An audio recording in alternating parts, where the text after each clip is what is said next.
Are you tired of the same old sports media? Are you tired of hot takes, arguments, and questions that are just completely off base? Luckily, we have something for you. Touchdowns and tangents. Of the people, for the people, by people, who care about the culture and all concise commentary.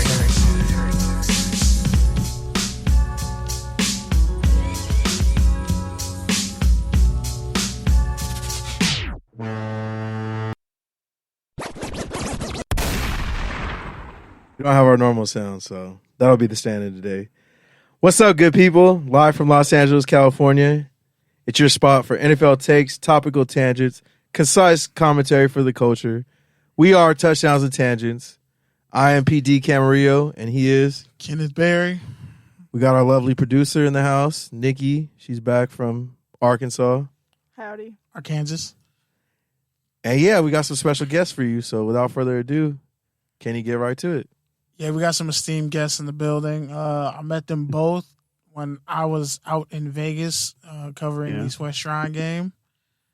Some unfortunate news to report about that game in a little bit. But first, Liam, his Twitter is at Blutman27, Blutman 27. One of the co-founders for Transfer Portal College Football.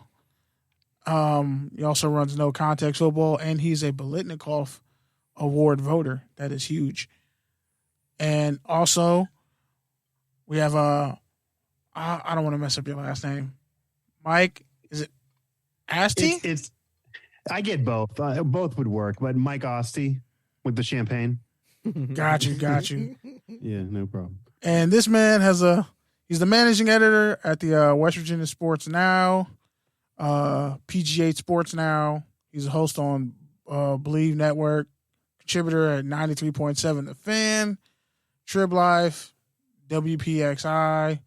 He's a West Virginia alum, which is huge because, border wars and everybody hates Pat Narduzzi.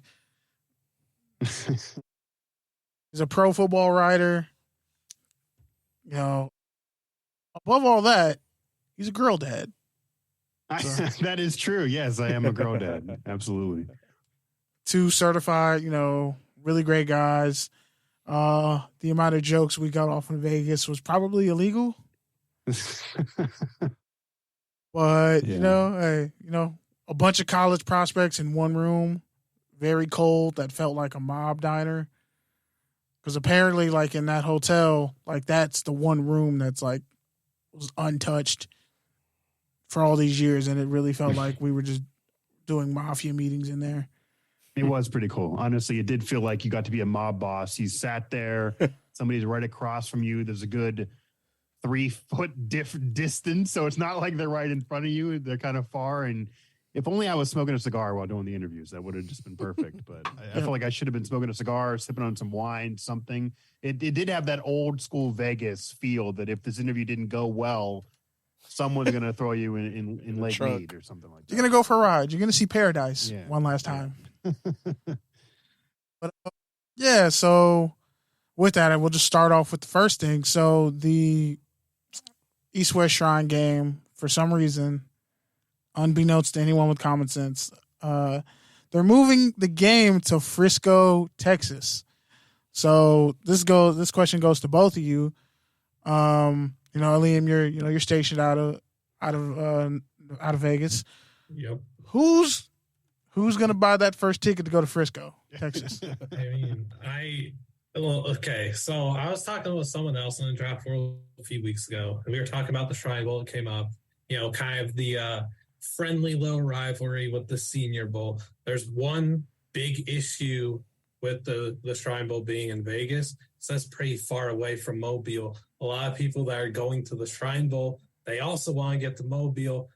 Flight from Dallas to Mobile is super easy for a lot of people. I think that's one of the main reasons that they make this move. Also, cheaper flights to Vegas, though. I'll tell you right now, from East Coast to West, it's cheap flights to Vegas. I could easily go to Vegas, probably easier than Texas. That's probably true, but another thing is I don't know if you guys would ask these prospects where they're training out of. how many times do you hear Florida or Texas? Facts. Oh, that and Irvine too. Yeah, in Irvine, California, obviously. But Texas came up a lot. That's going to make it a lot easier for these college players to like go to the Shrine Bowl and want to go there near where they're stationed out and training. And makes sense. Yeah, like I think it's a logical option. I hate it because again, like I don't want to fly to Frisco or fly to Dallas and then go to Frisco. It was super easy in Vegas. So our first year there was sick covering it. And now, like 30, we had like 35 players apiece. Yeah, it was like. I mean, Dallas Frisco. I don't know about Frisco. I've not been to Frisco. I've been to Dallas. I've been to Houston. I've been to Austin. That's really, really cool as well. It's like a college town that's on steroids. Dallas is cool. So like the Fort Worth area is cool. If I don't know, maybe I'd go to Frisco, and if I'm going to spend as long as I did in Vegas, maybe I would take like an Uber ride to Dallas to have fun or something. I don't know. Yeah, Frisco doesn't really bring me the excitement, but I did talk to some players, and I will tell you, immediately they would say, if I would ask them, hey, how's Vegas been? They'd say, hey, it's just all business. I'm not going around Vegas. Like they wanted to make it clear they're not having fun there. So maybe there might even be some relief for players or teams that we're not going to have to deal with the question of Vegas. Because I even know that some players I cover, when they get back home, they would then get asked by colleagues of mine that didn't go to Vegas, well, what did you do in Vegas? They would give them like a wink, like, you probably loved Vegas. It's like, no, like I was just trying to train to, get drafted here. So they don't have, Frisco, it doesn't bring the same question that Vegas would. But I don't know, teams personnel, I maybe they would rather go to Vegas than Frisco too, because Mobile, I mean, Kenny, I remember you telling me you did a Senior Bowl. I think you got a bad rib delivery or something. Oh God! Don't bring I'm traumatized. Besides going there to get some food, like once you cover it once and you have some ribs, then that's it. It was the worst pulled pork of my life. Pulled pork, that's right. Yeah. And the mac and cheese just felt like Play-Doh. You're not going to get good pulled pork there. Like, what are you doing? So Kenny and I rotated actually the Shrine and the Senior Bowl, and so I was in Mobile this past year, and honestly, it's not that bad. Like once you ingratiate yourself with the locals, they teach you a little bit. Zaxby's is mid though. They have like this whole leprechaun legend they were telling me about. I did not know that one. Yeah, like there was a leprechaun sighting like in 2002 allegedly, and so there's like this whole like leprechaun like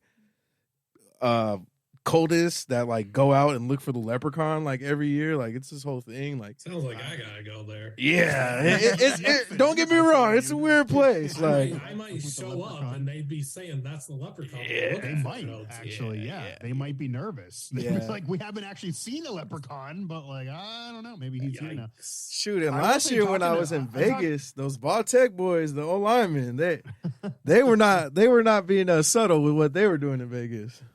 Well, I'm sure some were doing some things they weren't honest about as well. Because some of those East Coast kids have never even been there. Yeah, which was crazy to me. Like, there were some, because you're not. I mean, if you're in a Power 5, especially if you're East Coast, you're probably not playing UNLV at all. Yep, exactly. So you're probably like when would you have been to Vegas unless you were in high school, or you probably shouldn't be taking. Family, It's like you're Dennis Rodman, like you're not taking a weekend trip to Vegas and then you're gonna go back and play for West Virginia. So like there's no NWO. Really, I mean, maybe you are, like maybe I would, but like you shouldn't if you're a player. So I will say Mark May, I talked to on the field there at the Shrine Bowl. He was saying that he thinks the Shrine Bowl should be on par with the Senior Bowl. And he's heard from a lot of people that that's the goal. So I don't know if moving from Vegas to Frisco helps or hurts that, but getting it on TV, getting it as much coverage, I would say what they should do if they really want it to be treated the same and have the respect be the same and have players be at the Shrine Bowl and have it not be anyone say, well, you're there because you weren't good enough to be at the Senior Bowl, is probably its own week. Yep. Thank you. Like the overlap is probably a problem. It looks like the B event where like it's overlapping. You could be there at the Shrine Bowl, and if a practice doesn't go well for you, then you try to get to the Senior Bowl. But if you get rejected, then like what are you going to do? Or the reverse happens. Just give it a week that's just Shrine Bowl. there's no Senior Bowl overlap that like someone can cover both events because you got a week for the Shrine Bowl and then you're off for 2 days and then you can fly and go do the Senior Bowl so media doesn't have to decide that. We had to do that too. Like who's going to cover what and like you can both do both because they're on their own week. Like, But like that's part of what the Shrine Bowl doesn't want to do. Like they don't want to move their date off. Like they're the longest running collegiate all-star game. They don't want to act like they're beneath the Senior Bowl when they're trying to prove like we're above them or on par with them. So I just don't think that they want to move their date, which like, I'm with you logistically. It makes sense. Make it before the just make it a week before. Like you're chilling. It's all good. Literally a week. Just give me a week and then give me the weekend to travel. That's all I'm looking for. But if you're going to keep it the same week, a few days before, the separate games kick off, you got to figure out something innovative. You got to have a plan to like make you stand out. I don't know. I know like one of those things was to try and like land the star. Like they landed Zay Flowers, who by the way, Zay Flowers went to Vegas when he was a kid. So maybe East Coast kids, maybe he was like playing AAU basketball. He said that's why he was in Vegas. So maybe that for these. Hey, I'll tell you, covering the Shrine Bowl was not my first trip to Vegas, guys. So, Vegas is not a hard trip. Like Vegas is a cheap flight. You can get there and have some fun. I took a flexi bus. Like 6. See, to me, I see the move as them trying to like get more butts in seats. Which Vegas was perfect. Because I feel like Mobile, that's the element that Mobile has that the Shrine game doesn't, is that the community comes out, rallies around all the Alabama players. They turn out for the week of events. Like, they really, because, Alabama lives and breathes football. So I think to me, that's kind of how I see it. But, like, ultimately, like being Vegas, being right around the Pro Bowl, being right around the Senior Bowl, right around the Super Bowl, like, that also makes sense. I literally stayed in Vegas and covered the Pro Bowl because Geno Smith and some others that I've covered in the past were there. So that would be gone in Frisco. But to your point, maybe putting it in a city that is not a major market city that has so much going on and actually could wrap their arms around football and prospects for that week would be better, because we were covering the Shrine Bowl. It was Vegas, but I bet you half of the people at the Luxor probably didn't know what was going on. More than half. Yeah. Like there was a rodeo convention going on. Right. Like they were like, there were some signs and like a diagram and some graphics and like these guys with polos are walking around, like, and some big guys are here. But like in Frisco, the whole town would probably care. Yeah, for sure. Yeah. It's like 30 minutes away from Dallas. And the start is like, I've only heard that it's such a fantastic venue. And, like that's obviously going to help draw players there. I mean, so should Vegas though. But like you said, I think it was a really good point that you made about not wanting to be bothered about being asked, so what do you do in Vegas this week? Like, you do anything else aside from eat team stuff? Yeah, like you got that. Hit those crap tables? I completely agree with that. Yeah, just like asking players and they'd be like, dude, I ain't done nothing. Just been chilling here. Just been Well, that's the crazy thing about Mobile is there's no hiding. Like, everyone goes to the same bars and you see the same 6-7 people out. Like, you can't hide in Mobile. Or you just hang out at like a steak and shake. Yeah. Well, maybe 30 minutes. I mean, I didn't realize it was that close. I knew it was close to Dallas, but if it's only 30 minutes, then maybe if you really want to make it a major event, maybe you try to, I don't know, call Jerry Jones and be like, hey, do you want first dibs at your staff involved in this? Because the Patriots and Falcons were this past year in Vegas. If he's involved and his staff's involved, they'll promote the hell out of it. Maybe he'll probably at one point try to get it over to their stadium. He might put his social media effort in. If you get him involved and the Cowboys involved, that might help things in terms of them caring and promoting it. So maybe that's something that you do at least to start out. Or maybe he tries to get involved and you do a thing where the Cowboys somehow are like they're a staff every year and then it's another staff with them. So our producer is our Texan on the staff, and she's saying that venue is actually their practice facility. Yes. Okay. So they will be involved. Well, so then they gotta be involved. Like you're gonna. I mean, we in Vegas, obviously Max Crosby and some Raiders were there. Beautiful facility. Devontae. Oh, it's a Taj Mahal, as Bill Belichick would say.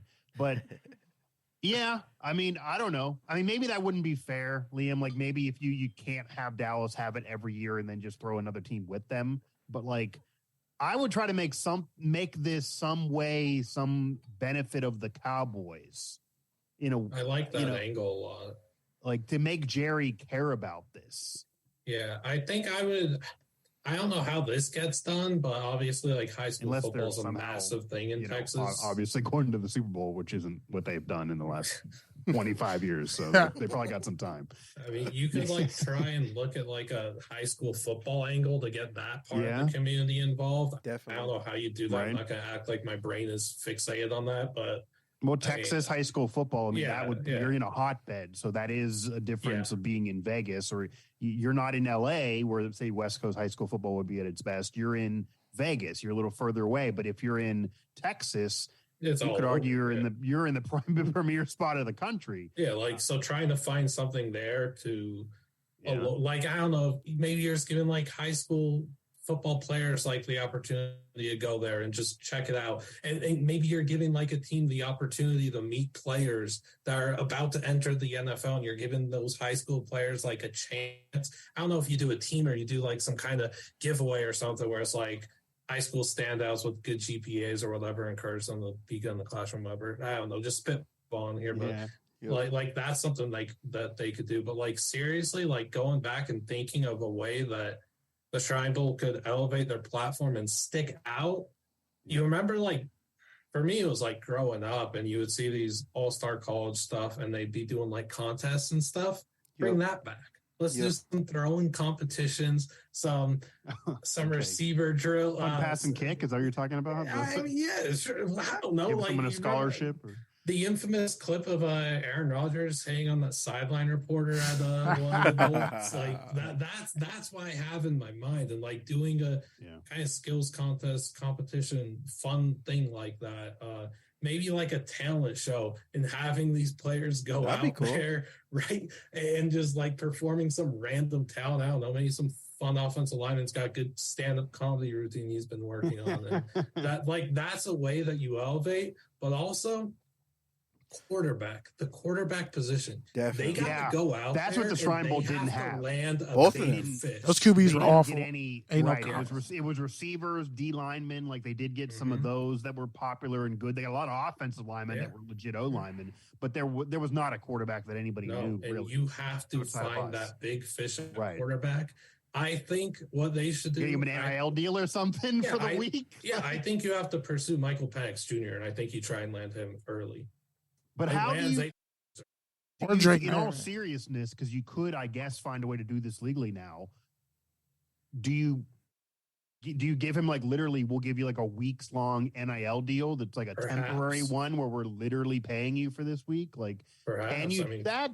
I assume that I feel like you could do that. You should be able to, because they're not yet turning pro, and it's still them benefiting off the name, image, and likeness. And if somebody else is as good, then they can do the same. But that would be the only, you get in a bidding war situation. Yeah, and I don't know like what that, limitations they would have guaranteed to get drafted and get some money.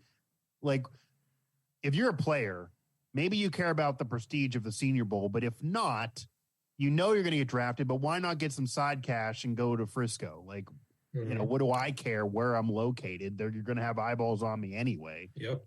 Pasadena would like to have something to say on that too, because I mean, the NFLPA Bowl's willing to like move their dates. They've done it before. Okay. Like they've moved it up a week prior.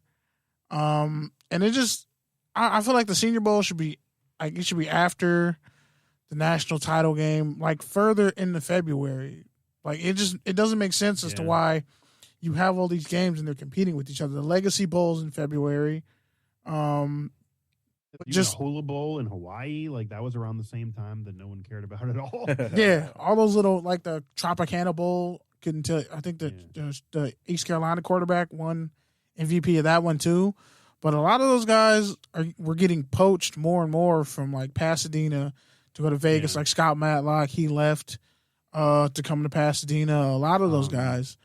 So Mitchell Tinsley from Penn State, he was at the PA Bowl and then got to the Shrine Bowl, I believe, a few days in because he performed so well at the PA Bowl. So you have that situation, but it's a quick turnaround, like with the overlap that you're talking about there, Kenny. Like if you didn't have everything overlap, like you have to impress in basically day 1 or day 2 of the PA Bowl in order to get anywhere else, because otherwise then it's over. If you didn't have everything overlapping, you could have an entire week of the PA Bowl as a tryout, and if you perform really well, then you get invited. Like you're able to recuperate and have another day or two to see what you got. I guess they're not going to move the Shrine Bowl though, but it almost comes across like a little bit of immaturity is going to hurt this bowl game then. yeah, because the Senior Bowl, like they've had guys. I remember when I was on a plane, like Trevor Penning was sitting in front of me, and they're like, "Man, we're in here cheek to cheek. Like we couldn't have got better seats." Like there were some guys who were mad about just getting to Alabama, like that. So like other guys are like, "Hey man, Vegas was so convenient. You can just relax." Yeah, man, usually there's not even connecting flights. They can probably get a direct. You'd have been in North Carolina if you're going to Alabama. That was actually a big thing too, is that there weren't like direct flights from Vegas to Mobile, and that upset a lot of people. Yep. 3 flights. That's including like NFL staff and players that were maybe going to get from the Shrine to the Senior, and then media. Like they were upset about no direct flight from Vegas to Mobile. But would there be direct from Frisco to anywhere? Like you're just flying out of Dallas. But how is that? That's not as convenient though. You got to literally travel a half hour. Well, like say you're in Frisco for this event and then you want to go to the Senior Bowl because it's a week later. Then you got to somehow get yourself a half hour from where you are, but like fly. Like so then you're paying Uber or whatever. And then an extra hour for the flight. Yeah, Mobile's the same. It's like 20, 30 minutes away from the airport. They take you to the small Vegas airport. doesn't have that, so Vegas is convenient. Like Yeah, so like where I live, I'm like 15, 20 minutes away from where the Luxor was. Well, still is. I don't know. They might have had a MERS outbreak. The college basketball tournament was not kind to them. Yeah, I'm like 15, 20 minutes away from the Luxor, and then I don't know, like 20 minutes away from Allegiant or whatever, depending on like traffic on strip or whatever. But there's only so much you can do. I'm sure the Senior Bowl is going to have the prestige where it's going to still be the premier event. I was actually surprised by having Zay Flowers and having some stars that were fine with being at the Shrine Bowl, and they didn't care about the Senior Bowl at all. Schoonmaker. But if you don't land a quarterback or at least a running back, it's not going to matter. Like you got to land a quarterback or a running back or probably a star on both positions in the same year for that to even be close to getting the same love. But getting the game on TV was cool. Mark May was there, although he's coming from Arizona. So I don't, there's some media like that are going to the Shrine Bowl instead of the Senior Bowl and just the Shrine Bowl. But,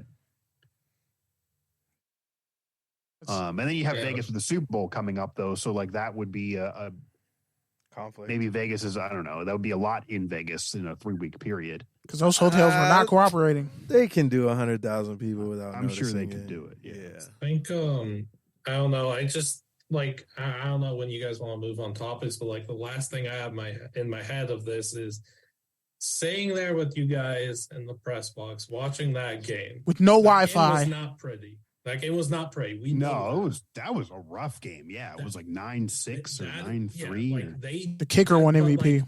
But let's not but let's not act like the Senior Bowl is that much more of like an elegant product when it comes down to the game. Right. It's still not pretty.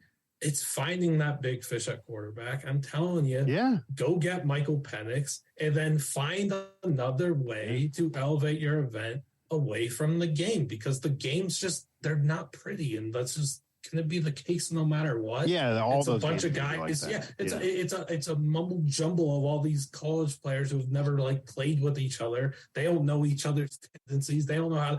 I mean, dudes can't connect. These quarterbacks could not connect with A.T. Perry, and he was livid. That was clear as day. Yes. And like So yeah, just find another angle during the week. Obviously, the whole And what's their motivation really to care about winning it outside of bragging rights? Oh, like it if you doesn't have mean teammates at your school and you're split on different teams, like that happened. Yeah. But like outside of bragging for a little bit, like, yeah, you don't really care about winning. You want your numbers, which is again what AT was probably upset about. Exactly. Like ain't nobody going home telling their mom, we won the Shrine Bowl 9-6. Bowl game. We maybe didn't even get in the bowl game. We lost early in the playoff, but we freaking won the Shrine Bowl. Like no one's saying that. Right. Like all the TCU players. The TCU players like, hey, so I had to ask LaDainian Tomlinson's nephew. I was like, so what'd you learn from that game? I'm like, your defense gave up 65 points. This is gonna be a rough question, but I had to ask it. But hey, I mean, it'll be interesting to see what they do with that. Future players, guys getting drafted. I mean, the Raiders obviously were a huge impact. Aiden O'Connell was trash. I don't know how he got drafted based on that performance. He was awful. He was worse than the Wi-Fi connection, but whatever. It is what it is. Obviously, the biggest news as of late, Hopkins got cut by the Cards, and you guys are in different parts of the country, man. Like, what you see? What would be an ideal fit for DeAndre Hopkins? Please don't say the Steelers. Go ahead. No. Go ahead. I was not going to say the Steelers, but go ahead. You want me to go first? Yeah, go ahead. Oh my gosh. Okay. So, I mean, I'll just be straight up and honest. I just don't care that much. Like, he'll go wherever he goes and it'll be fun. I'll have fun watching on a Sunday. I'll have fun if he's on my fantasy team or whatever. It just doesn't bother me. Like, I like wherever he goes, he's going to impact and in a lot of ways. The spot that I wanted to see him for a while, I think the spot in Jacksonville is really fun and just connect with Trevor Lawrence. That's where I would like to see him. I know that probably ain't happening. And, it's probably going to come down to money and winning. I don't know where he wants to go. New England, perhaps, with Bill Belichick's infatuation for him. I don't have a clue. I saw the stuff about Houston. Bill O'Brien would be absolutely livid somewhere. Yeah, I don't know. Even pairing New England, pairing him and his former coach is there now, and he's the one who got rid of him. So like that's gonna be kind of Bill O'Brien. So it's horrible synergy. Bill Belichick's obsessed with him, but I don't know if he's gonna really love everybody there. I'm not gonna lose any sleep with where he goes either. Like I don't care necessarily, but in terms of what I think would be a good fit, and obviously, the Bills have been brought up. Like they need one more weapon to push them over the limit to really be on par with the Chiefs and even say we got more talent than you and then get over that hump. That's a franchise that I would just basically go all in because they're kind of in win now mode. I'd love to see him with the Buffalo Bills and Josh Allen.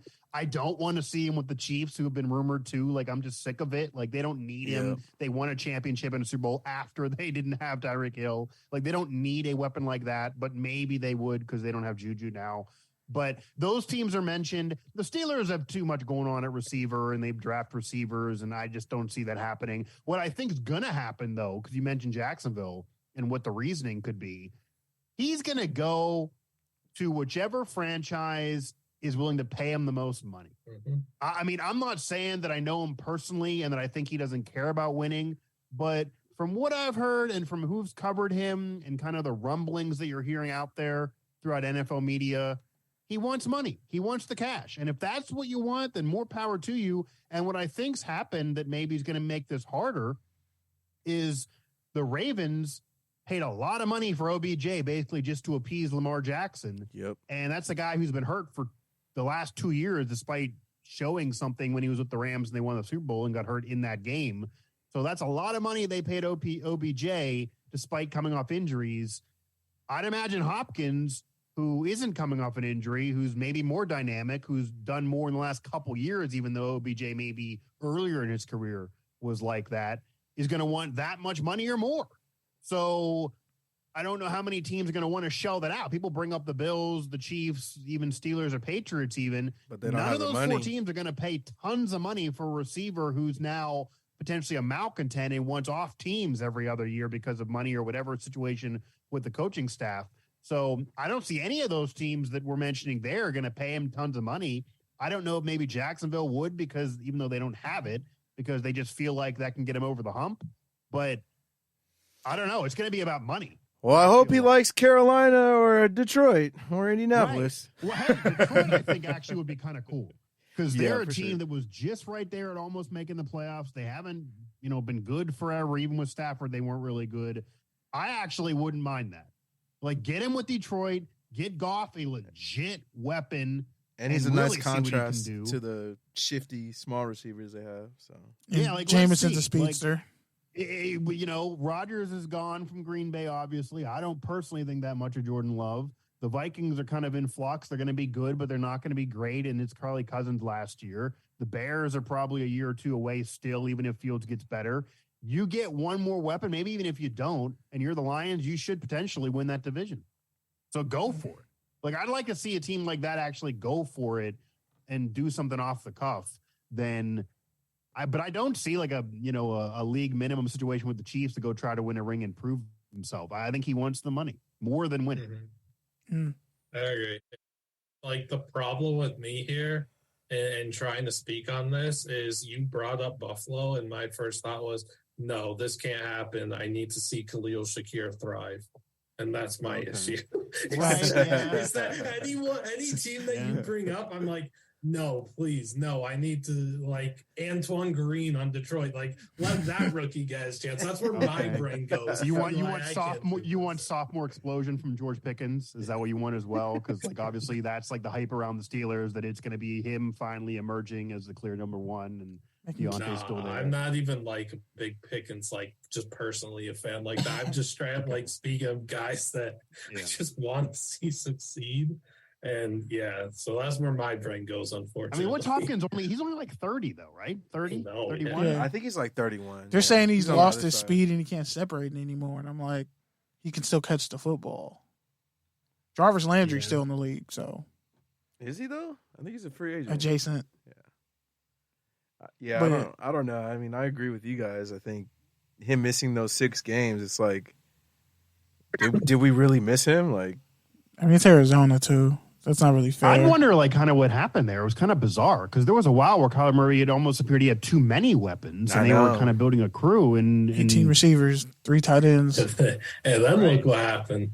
My guy Greg Dortch steps up, and it's his time, and now Hopkins is Wake gone. Forest. That's why I can't let you. Yeah, that's why I can't let you go take Khalil Shakir's shine. And there's a lot of pressure on Kyler Murray though to fulfill his contract. They got to put a little amendment in there that he has to study.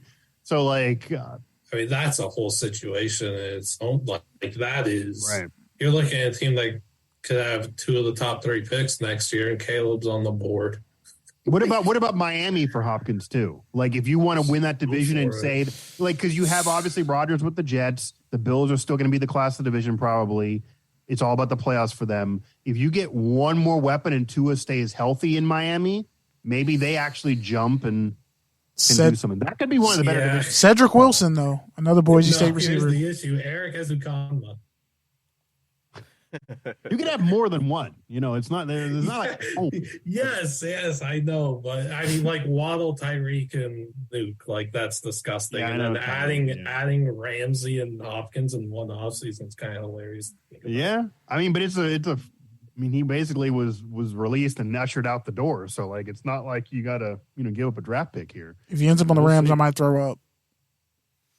you're probably saving that cap space for Aaron Donald.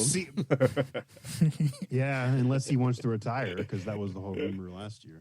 All I know is he didn't say no when the coach was recruiting him. He wasn't like, "Oh no, I'm good. I'm happy in LA." No, I wouldn't hate the Rams thing, honestly. You don't think they need another weapon? Like It's a possession receiver offense. yeah, but what are the Rams really going to do this Yeah, year? They're going to only give it to was Cup there. and then not run the ball If good. he wants to win, I don't really see it. Yeah, exactly. Like I personally see the Rams not like full out tanking, but like being perfectly content with 7 and 10. just not having a good year, and then Lee McVay doing his own thing, walking out, doing his own thing. And he'll walk Like out, it could very well be his final year. They could have a bad year. He won't care. He'll be gone. He'll walk into the sunlight, do his own thing, broadcasting Monday or Night whatever that he Football. wants to do. Yeah, do whatever he wants to do, and they'll have a top tier pick. And their next quarterback. But Stafford's still there. He's not, Stafford's not that old though. Stafford's like what, 34? I mean, he's not going to retire tomorrow. So if he gets healthy and plays, it's just another move.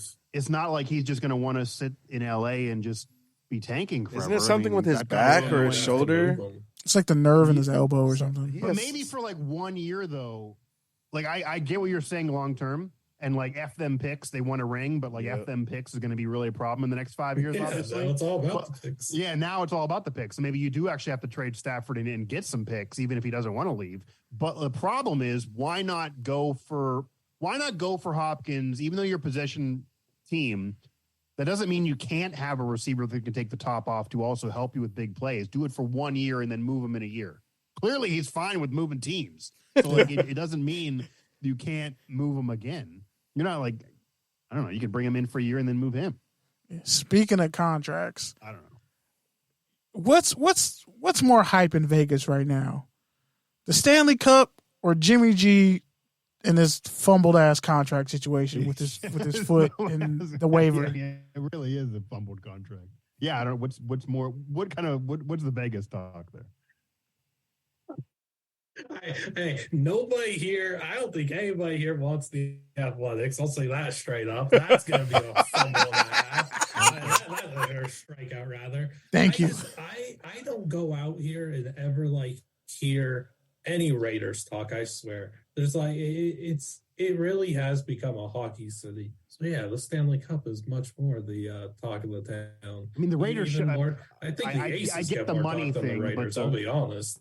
Yeah, I could see that, but the Raiders should have been in LA, man. Like, I get the money. Yeah, I didn't want them here. I get the deal. Like, LA wanted them. LA wanted them more than they wanted the Chargers, probably. Like, the Raiders should have been there. There's still LA Raider fans, and they haven't been there in 30 years.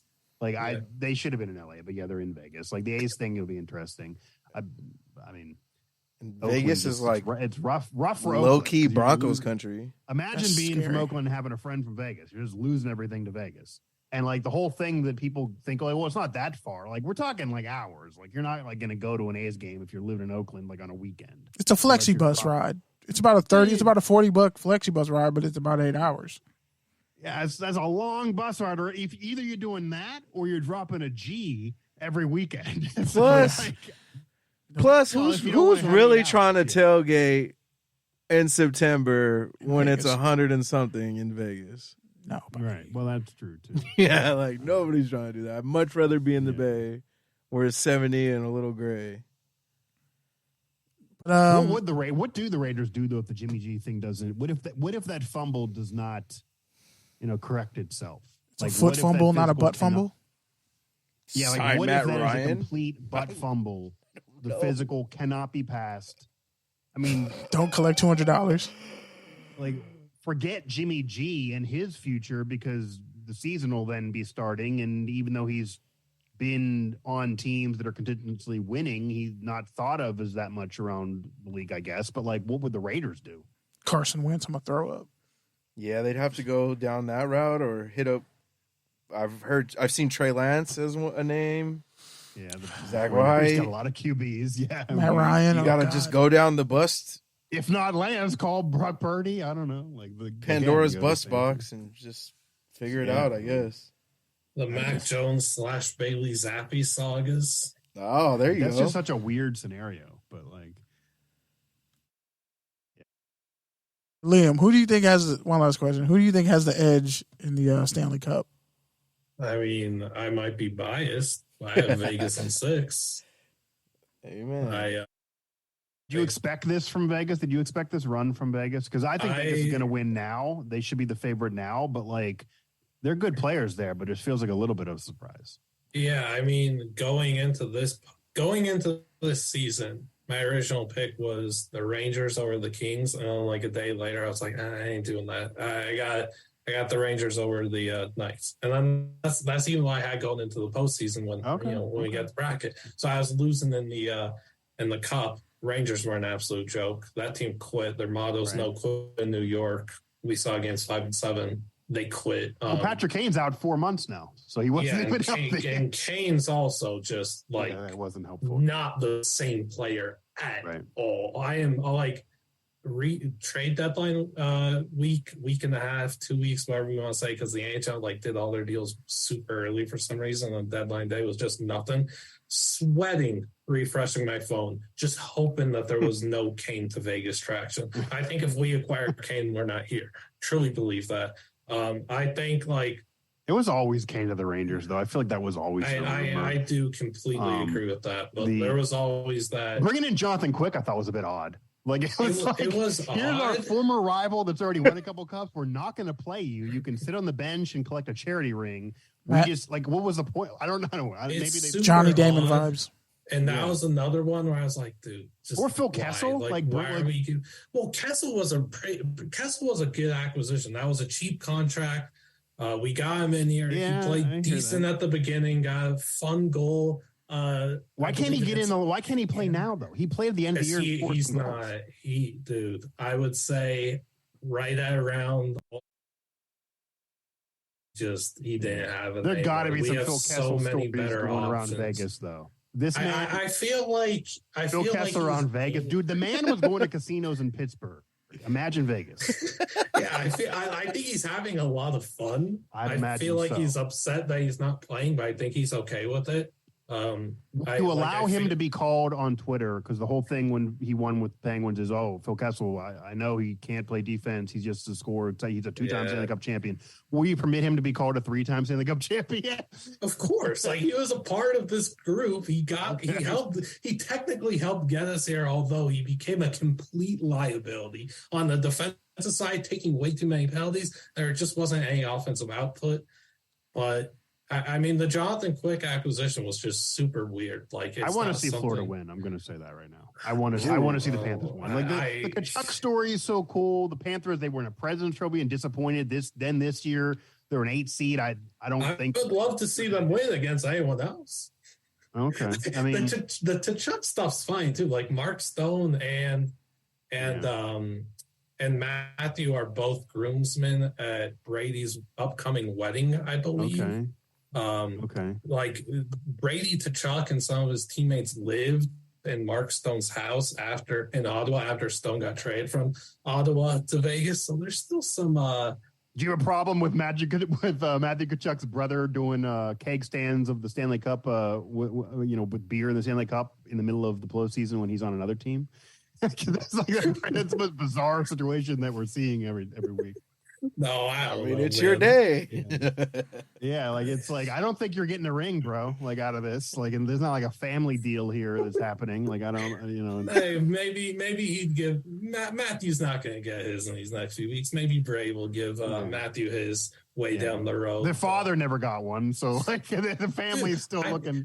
Like Keith straight up called this Panthers team soft and said they ain't built for it. That was like a few months ago. You had Brooks Koepka clowning Aaron Ekblad 2 months ago, calling him a traffic cone. Did you hear what Gretzky said though? Home game. I don't know why, night. But Gretzky claimed that him and Matthew Tkachuk were golfing in February. Yeah. I don't know why they were golfing, but he claims that Matthew Tkachuk told him when they golfed in February that, hey, we're gonna do this thing and watch out for us in the playoffs. They had sucked all year. So, tip of the cap for that confidence. I hope you do appreciate, though, as a hockey fan and as a Vegas fan, what the NHL has done for you and your city.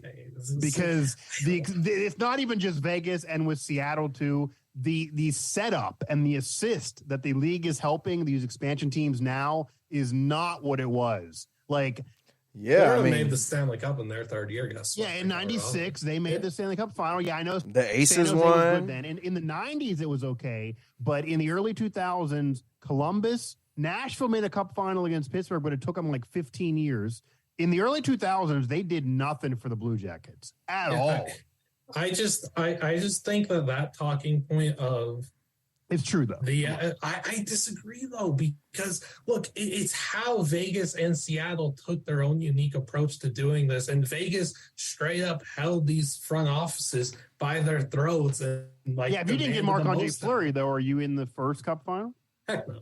No, not a chance. Well, Fleury helped backpack that team, but that's just the truth of the matter. But, I mean, I can't understand the talking points going from the expansion draft happening, going I was there too. That was fun. I Oh, was that's like, cool. That'd be cool. I was like, I was there outside. and now you have T-Mobile Seattle in the Arena. playoffs too. Like it's like the next expansion team that's clearly making the playoffs their first couple years. Like that's just the way it goes. Yeah, Like, that's the new normal. I was there outside LAFC T-Mobile too? Arena for the like name getting announced for the first So time, and like you're an OG. So you're dude, gonna be. I've been through all the ups and downs.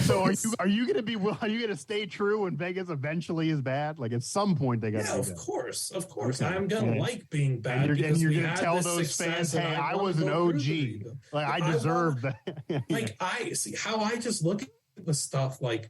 I want to go through a rebuild and actually eventually, like not in the near future, like give me a few more years of success. But I want to go and collect prospects and have fun and get excited about the future. Like we were on the fast track and everything. Bill Foley said, I have the date, November 22nd, 2016. Were you an NHL fan before Vegas though? Like who did you root for before? Yeah. Okay. So what my happened? dad. I want to know your life story. Not to take over. My dad's from my dad grew up in Montreal. He played hockey, played goalie, gave up like I totally see this now. This makes all the sense in the world. 10 goals in right. You give a hockey player vibe. Yes. Yeah, he gave my dad as a goalie, like 12 years old, gave up like 10-ish goals to Gretzky in one game. So that's fun. Damn. He played against some other big time guys that went on to the NHL, but so he helped get me into hockey at first, obviously. You're a Montreal fan? I like rooting for much. Here's my thing. I like rooting for like a lot of teams and players and stuff. Like I'm not going to affiliate myself with them, be a fan or whatever. Like I'm a Vegas fan, but like before I was a Penguins fan. I remember watching. Okay. I remember watching playoffs, and my friends would be mad at me because I'm not out there after school, like running around playing hide and seek or whatever, playing games where I'm in playoff mode, watching the Penguins and just being let down a lot. But then it got really fun. And then, of course, right after it got fun, full transition to being a Vegas fan because we'd never had a team here. So, like, I was going to be all in. Yeah, that was the first one, yeah. But, yeah, like Bill Foley said in 2016, we're making the playoffs in 3 years. We're winning a Stanley Cup in 6 years. This maniac of a man might have predicted us winning a Stanley Cup in 6 years on the dot. Yeah, that would be fantastic. Although he didn't predict Stanley Cup final appearance right away. Like that's nobody did. Like I looked at that team and I was like we're decent. Like that was that team's not as good as this team. Yeah. Except for not at all. This team would trounce that team. But like that's the thing is I looked at that team at that draft, how he handled it, and as just a hockey fan, I was like excited. Like I think that this team is decent. Could we make a playoff push? Maybe. I wouldn't be surprised. Probably going to stink. Make the playoffs, magical run. It happens, whatever. But everyone's talking point was that team is so garbage. They're going to easily come in last place, near the bottom, whatever. And then we go out and do the unthinkable. And now the talking point turns from that team is so garbage to the NHL hand you everything. It's just not true. I'm not saying they hand. No. I'm not saying they hand. But that's what the public says. I'm just saying that the NHL helped out the recent expansion teams more than the early 2000s. Yeah, I agree. I mean, the with Columbus Blue Jackets had Rick Nash and nobody else for like 10 years. Vegas has a crew. Yeah, so I completely agree with that. And your points that they helped those teams in the 90s is true, which leads me to believe, like, why didn't they do it again in the early 2000s? They had a period where they just didn't care about expansion teams, and they might expand again. I mean, Arizona. So over under on how long it'll take the MLB script writers to make the A's relevant in Vegas? I just 3 years, 5 years, 10. I don't know. Is Billy going to get his ring finally? I think that there's also there's such a difference between relocation and expansion. 100%. All these people already have these just disgusting thoughts about the A's franchise and don't want to be affiliated with it. I mean, the only differences that will give them maybe an advantage, and this is ironic because Billy Beane turned down going to the Red Sox for any baseball historian. He was supposed to be the Red Sox GM instead of Theo Epstein. But He stayed and did the small market thing. Obviously, Vegas is a bigger market. There's a chance for a lot more money to flow. So, like, there's no salary cap in baseball. They could buy players, and quite frankly, it might be a while, but they could try to lure Bryce Harper before his career is over to his next deal because Bryce Harper loves Vegas. I would 100% say Harper would want to play in Vegas. Yeah, so like you would get players that would want to. Right, you would get players that would want to be in Vegas. And Harper actually has been quoted when saying that he was sold by the Phillies because of what they were selling, but he didn't actually, it was weird. He didn't have that many options. Like the Yankees didn't even call him. He didn't get a meeting with the Yankees because they already had Stanton and they didn't need him. I think he would like being courted by Vegas and being the man in Vegas. I agree. Well, like and coming home, he'd be the Vegas athlete. Something like that. He'd be the Vegas athlete. That would be how you get Bryce Harper in Vegas. I feel like those fans are going to show out, and like obviously you should be a little bit better, even though you need more than one. I mean, Mike Trout can tell you a couple stars is not enough. You got to have a team, but like, yeah, maybe you. Who knows? Maybe Ohtani he somehow could bring over there and make it an international thing, since I don't think he's staying with the Angels forever. You can lure players in for money and for the city more than with Oakland, where it's not even San Francisco and it's Oakland and the stadium sucks.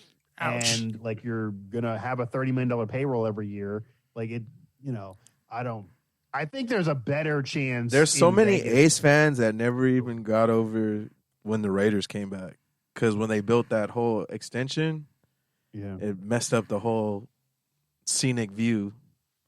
And so there's a lot of people that canceled. Man. I mean, I feel like it's kind of absurd that the city of Oakland just let 3 teams walk out the door in a decade. I'm not asking you to build like 6 new stadiums and have them all be the just Taj one. Mahal.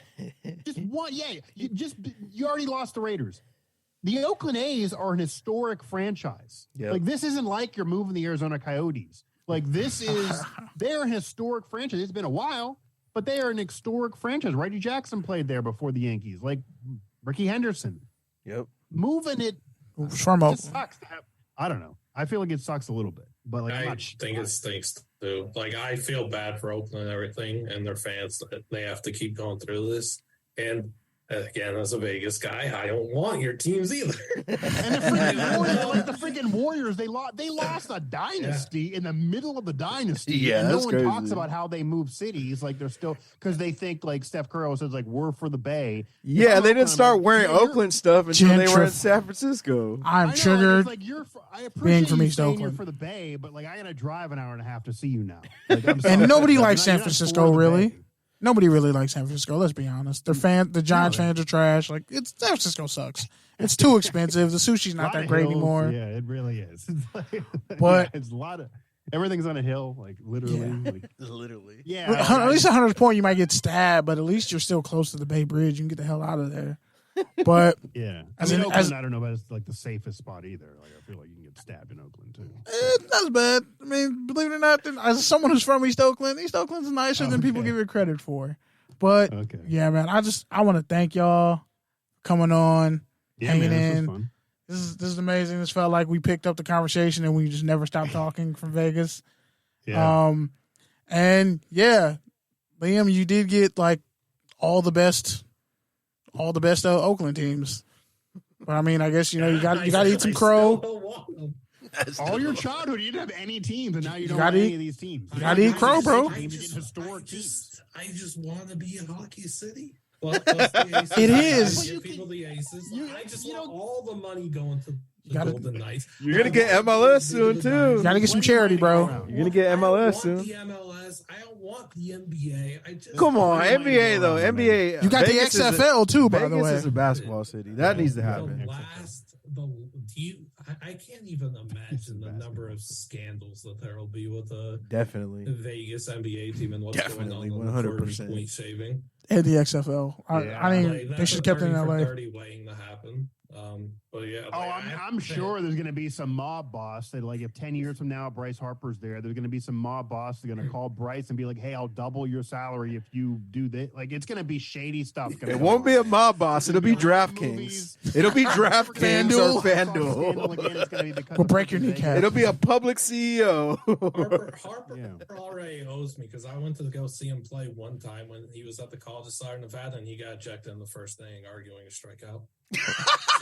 Yo, that's the word. That's some typical Bryce. That would have been a great story too. You could have told your kids, "Yeah, that's not Bryce Harper when he was no one," and robbed you. I don't know if something just tells me that the Bryce Harper story is going to end in Vegas, where he's not nearly as good. The team won't be good. He'll be toiling around there, making a lot of money for his final 3 years, and won't be focused. It'll be Jim Tomei batting 270. Some Jim Tomei type shit. Yeah, he'll hit 270. It's like he always should have 35 home runs on the Raiders, but like it won't be good. It's not going to be what it was. But like, shade you guys. That almost would be a damn shame if Bryce Harper if they never get Bryce Harper on that team. That would gotta be a shame.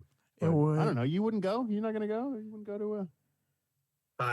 Man, especially with the heat too, having to go to a baseball game in the summer, and that's just even worse for me. Ooh. But just require. Yeah, I go to summer league every year, and when you walk out of there, even at 9 o'clock, it's 1:10. I went to summer league like every year when I was a kid. Like I could rattle off.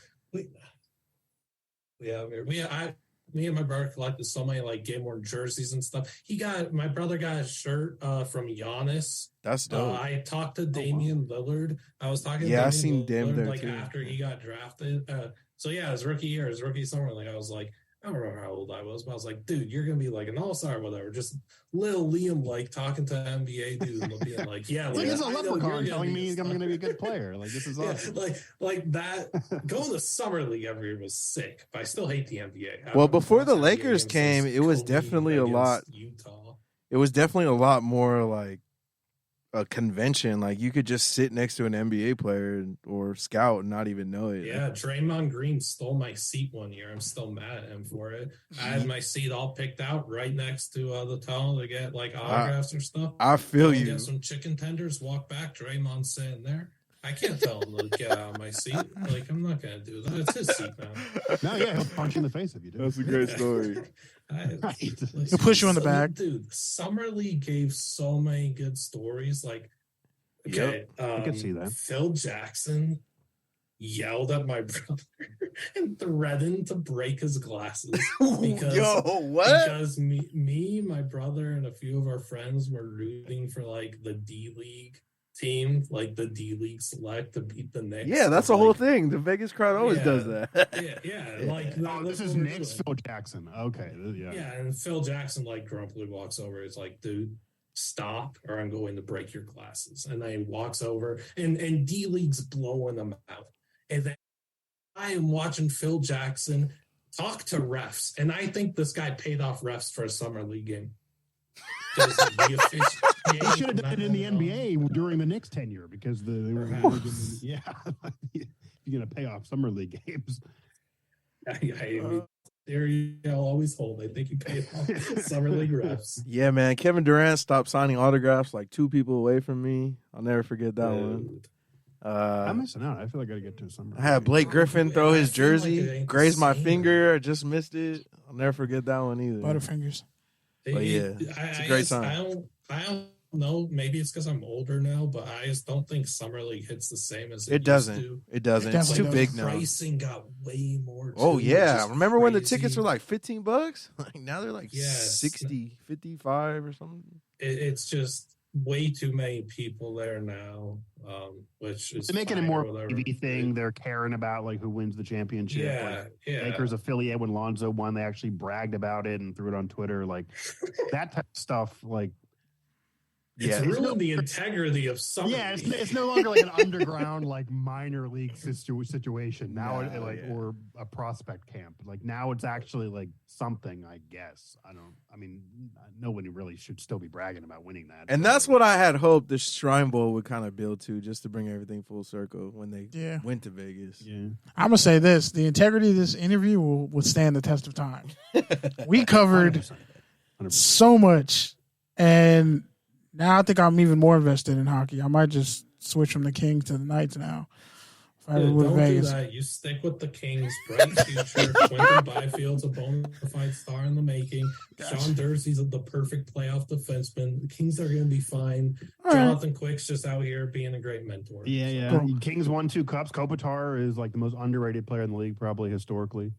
Like you can brag about that. Definitely. Well, the Kings, I can't hate on the Kings, man. That's a heck of a franchise with a bright future. I feel better now. I love to troll my Laker fans and remind them that that's the house that the Kings actually own.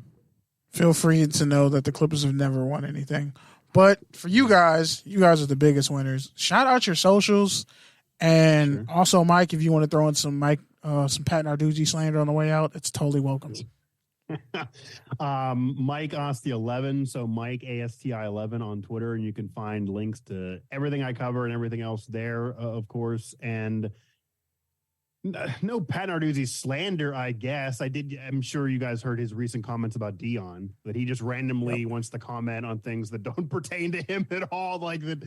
Except his football Pat team. Narduzzi setting a clock for media. They got 5 minutes in the facility that he still does. Like, I don't know. He never wanted coverage when the team was bad. They got good. Now he loves all the coverage. He's never going to change. And it's kind of funny what he said about Dion too, is like, this isn't the integrity of the transfer portal. You should be stuck with whatever team you get hired to coach. It's like, I'm not going to come and coach a team that sucks. The entire point of the transfer portal is to be able to quickly rebuild and quickly, you're going to lose too. But like, why would I not use it to my advantage? So Pat Narduzzi's Pat Narduzzi. He's never going to change, but you can find Pat Narduzzi takes and many other takes at Mike Asti 11 on Twitter and wherever else. I got the same handle all throughout social. So if you happen to want to follow me on Instagram or wherever else, it's the same thing. I mean, you say Narduzzi said that I contemplate why he went out and got Konate Mumfield. If his team was already so good, why'd you go out and get Mumfield? Yeah, different transfer quarterback every year. And like, what do you do with Slovis? Slovis' career isn't over. You basically told him, hey, it didn't work out here. We appreciate if you would transfer after we just brought you in. So you're doing the same type of thing. BYU 7th-year senior. Old men and their takes on the transfer portal. It's just good. It's the best gaslighting. So lost. The best gaslighting. Yeah, or Pat Narduzzi came from Michigan State where he was a defensive guru. And the reason why Pitt wasn't even considered for the playoff the year they won the ACC is because they lost to a non-Power 5 team in which they gave up 49 points with Kenny Pickett. Thrashed. Well, they didn't get. I think it was 49-48. Like they. No, I just mean themselves. their defense got. Got thrashed. Yeah, so they lost that because of defense. Yeah, so Pat Narduzzi he made his bones defensively, and then defense ended up killing him. Yeah. And he fell on an offensive. And then I can go on and on. An offensive scheme that dates back to the times of the Raptors and the Brontosauruses and the T-Rexes roaming the earth. Yeah, and then he basically told Mark Whipple, "We're done with you," even though even though Kenny Pickett gives him credit for helping out his career in the offense is what led him anywhere. Yeah, Pat Narduzzi something. He does multiple press conferences a week. It's absurd. He has the regular one, then he has another one where he literally has his feet on a desk and you're sitting in there and you're thinking having a beer with the guy and he just drops bombs. But sometimes it's actually really entertaining. I really enjoyed last year before the backyard brawl because for some reason Neil Brown never wanted to announce that JT Daniels was going to. It's why did you bring him in? Otherwise, you're paying him $600K in an NIL deal. He clearly was going to start. He never wanted to announce it. And Pat Narduzzi, his press conference was before Neil's, and he was like, "Yeah, no, I'm just not going to wait around." So West Virginia's naming JT Daniels the starting quarterback, write it, and then all the media literally posted it and was "Report, Pat Narduzzi's our source." And before the West Virginia press conference, it was already out there. And Neil Brown's like, "Yeah, I just want to make an announcement. JT, we're going to go with JT." And we're like, "Yeah, I mean, it's literally on the website already." But thanks for letting me know. Yeah, so Pat's just a jerk, man. But he has some rope because of the ACC crown. But he's got time. Yep. And Liam, shout out. Now, there were Pitt fans that wanted to fire him in the middle of the season that they won the ACC. Cool. Liam, shout out your socials. At 7 over on the Twitter sphere, also at No Context CFB, at T Portal CFB. Yeah, you could just find me doing college football stuff pretty much year round. And With then, no context, that's a good follow. I'm not gonna lie. Thank you. It's a solid follow. It makes no sense. It's just random Nope. stuff and just random memes that I find, and I work very hard during the season on completely legal streams, taking screenshots and videos of getting all that stuff. I sit there from the last hour of college game day till well after the Hawaii test, just pumping out content for that and trying to get it on my own. So, that's a job. I'm Unpaid, sure, unfortunately, but I've run some accounts like that in the past, and that is well. The thanks is all the likes, the thanks and yes, and the retweets and the appreciation shown is all I need. That means a lot. But yeah, just doing college football stuff, college basketball stuff sprinkled in, of course, and then hockey stuff because hey, maybe one day I want to be taking some expansion team to the top as a GM. Who knows? Maybe that's in my future. But for now, people need to put some respect on Jack Eichel's name. That guy ain't getting enough love for what doesn't show up on the stat sheet. And I think a lot of people are going to see in the Stanley Cup that guy, his pace of play and the way that he elevates his teammates and just he stinks on the power play. I'll say that straight up. He needs to figure that out. Bold prediction, I might as well drop this. I think they're going to see, I'll go 2 goals off one-timers looking over Bobrovsky's right shoulder off the power play from Michael in the Stanley Cup. Bold prediction, but yeah, hockey stuff, college football stuff. Does Kachuk get a game winner? Because that's like every series he's been blasting. I don't want to think about that. He doesn't have a heart rate. He's got no pulse. What he's able to do in clutch moments, it defies logic. It doesn't make any sense. I'm very excited to watch. I don't know if you guys watch Quest for a Cup. Very excited to watch that tonight and see some Tkachuk insight on some of these game winners. But again, I hate that we have to play him because I love. You can always start a Golden Knights Jesus account or something like that because the Penguins Jesus account, by the way, is a colleague of mine. But, really? Yeah. All the Evgeny Malkin's ego and Crosby's ego. I remember all those accounts. A lot of those are gone, but at Penguins Jesus is still alive and still kicking it. It's still kicking it. Is, yeah. So the market on hockey Jesus accounts is out there. If you'd like to do the Vegas one, I will know it's you if that pops up. I'm taking so many mental notes right now. I'm following all y'all accounts even more now. I want to thank y'all. I remember leaving Scramble, maybe Kenny and Eric with NBC Sports. They both were just amazed by my Pat Narduzzi stories because I got a lot more. Like I gave them randomly a lot of Pat Narduzzi stories. When college football season starts, we're gonna have both y'all and Eric back on just for that. Yeah. Eric's eyes got open. He was like, "Man, this guy's a jerk." Well, I appreciate y'all so much. Y'all have a good night. Thanks for staying on this long and dropping some good knowledge, man. I appreciate y'all. You guys have a good night. Sure. Thanks. No problem, man. Have a good night, guys. Peace. Yeah. Y'all have a good night. Go.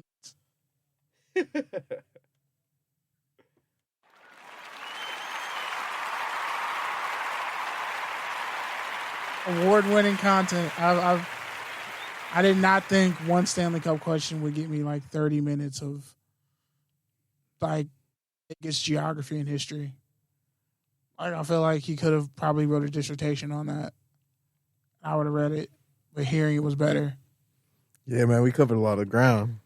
Definitely went all the way in on Vegas sports, so I appreciate that. That was cool. And just the fan experience, for sure, it was cool. The fan media experience is huge. People don't realize when we pay, and when we're covering events, we're paying out of our own pocket. It's not like a major company is paying for us to go to the Shrine Bowl or the Senior Bowl. No, we're paying, so we're dealing with the travel in real time. And they're I can only imagine how scouts feel, and they do this day in and day out. Imagine you gotta go Pasadena, then Vegas, then Bama, and everybody was pissed because you got to take like 3 flights to get to Bama. Now you got to go Pasadena, Frisco, Bama. Well, usually they have regional focuses to avoid that. Not always, but I mean, just imagine if you're usually the person who's in the South would go to the Senior Bowl. And Yeah. whoever's out west would go to Vegas and Pasadena. But if you're overhead and you're like the head honcho, you just got to top off all 3 on the first day, and then you can go home. Yeah, but at that point, you're the GM or the president, and you're making tens of millions of dollars, and it is what it is. True. You're already traveling anyways. Your family's probably older, so they're used to it. But yeah. All right, with that, we still got a whole full show to get to, so let's try to speed through it real quick. Oh, definitely. Before we run out of room time, did you? Yeah, that's a good one. Oh yeah, I re-upped. All right, cool. Yeah, I re-upped like. All right, so first up, shout out to Raheem Morris, the Rams defensive coordinator, saved a drowning kid this past week. That was just some good news I wanted to share. Something that was kind of funny, ironic, whatever. The Broncos cut Brian McManus. I believe he was the last. Brandon McManus. He was the last remaining player from the Super Bowl winning team. The Jags signed him Immediately. They cut which is somebody crazy. they needed a kicker. He kind of killed me last year on fantasy because he was like hurt for like a stretch. But yeah, I was flexing him in and out for a little bit. And I don't know why this is on here, but former Titans punter Brett Kern retires. Yeah. He was like one of the best punters in team history. And then I think he punted for the Eagles and gave up that big-ass punt return because he punted the wrong way in the Super Bowl versus the Chiefs.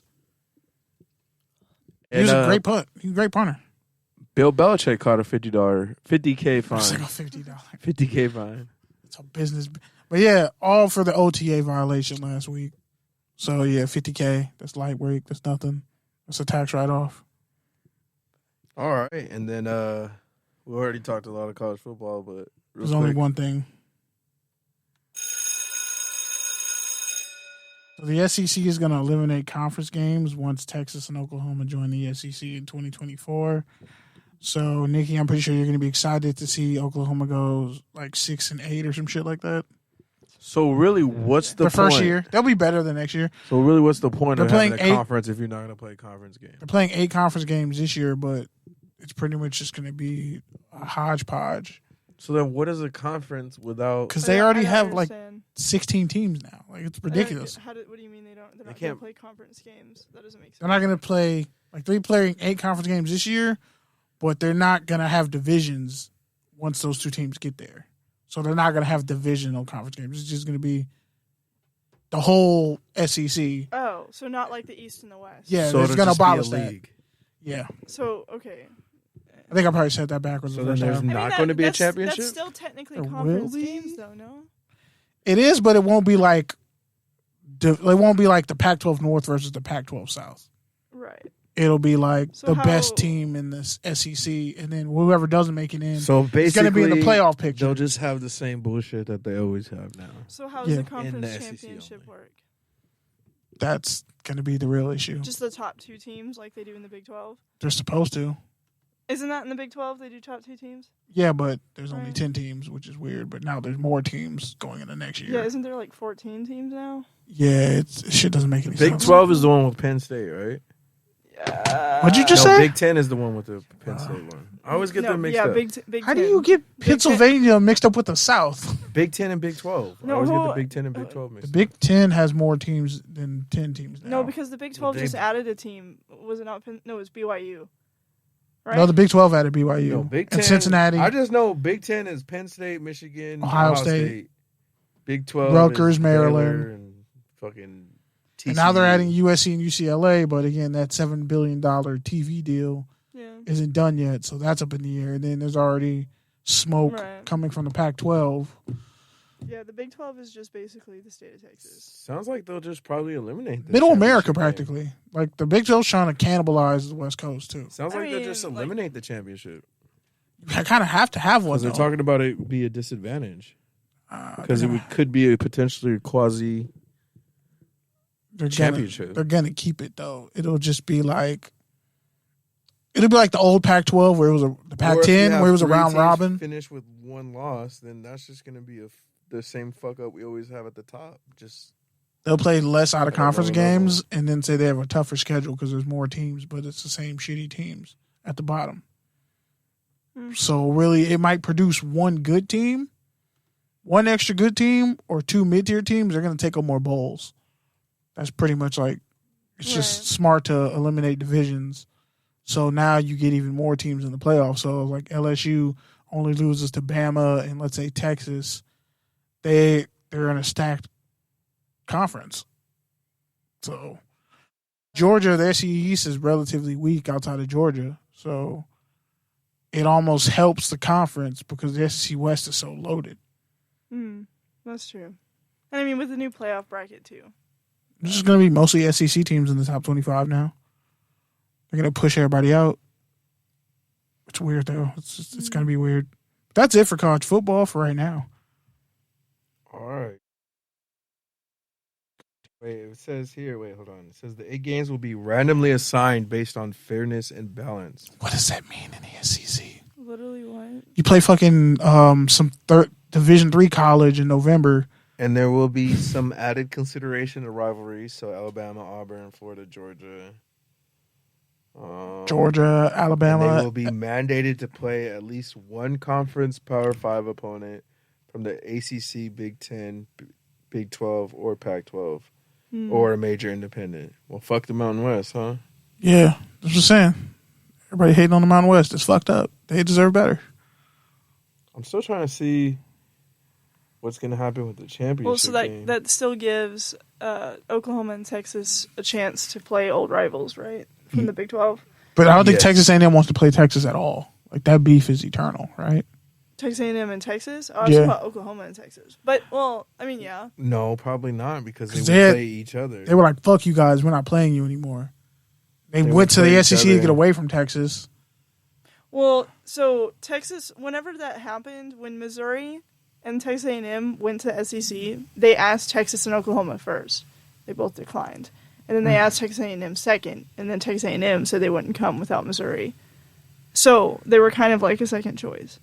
Yeah. They, yeah. I mean, they didn't want to leave necessarily. They just got money offers, you know what I mean? Yeah. But, I mean, Texas A&M, I mean, as far as I know, you know, as far as like the fan base goes, they're interested in it. But the athletic director of Texas A&M was very, very stoutly against Texas's entrance into the SEC. He was. Which made Texas A&M look bitch-made for sure. They're like, what's wrong? You guys you afraid to get clapped? I mean, you guys have Myles Garrett. Like, they have no fucking body. Like, you guys have actually beat Bama. They didn't. Yeah. But it's like Texas A&M is like, fuck, we finally got an identity away from the Big 12 when we shed all that shit. And here you guys go again. Yeah. It was kind of embarrassing because Texas A&M was like the most like, how do you say, outspoken athletic department against it, which it just made him look like pussies. It really did. And so as a fan of both Oklahoma and Texas A&M, it was just a weird experience for me personally. All right, take your dad.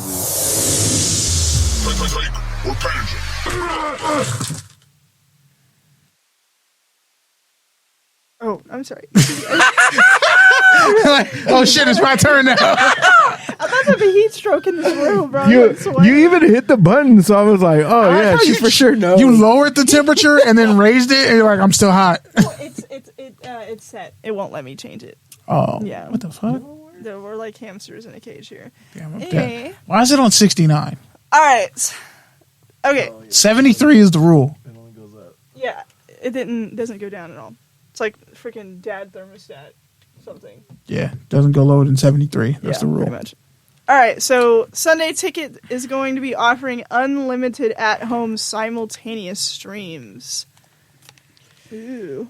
Well, shit, they better for that $160 price tag or whatever the hell they're charging. And honestly, with the way the streaming wars is, I guess, ending. Like treaties are being made, consolidation is happening. All the streaming platforms brands are coming in together. So a lot of collusion.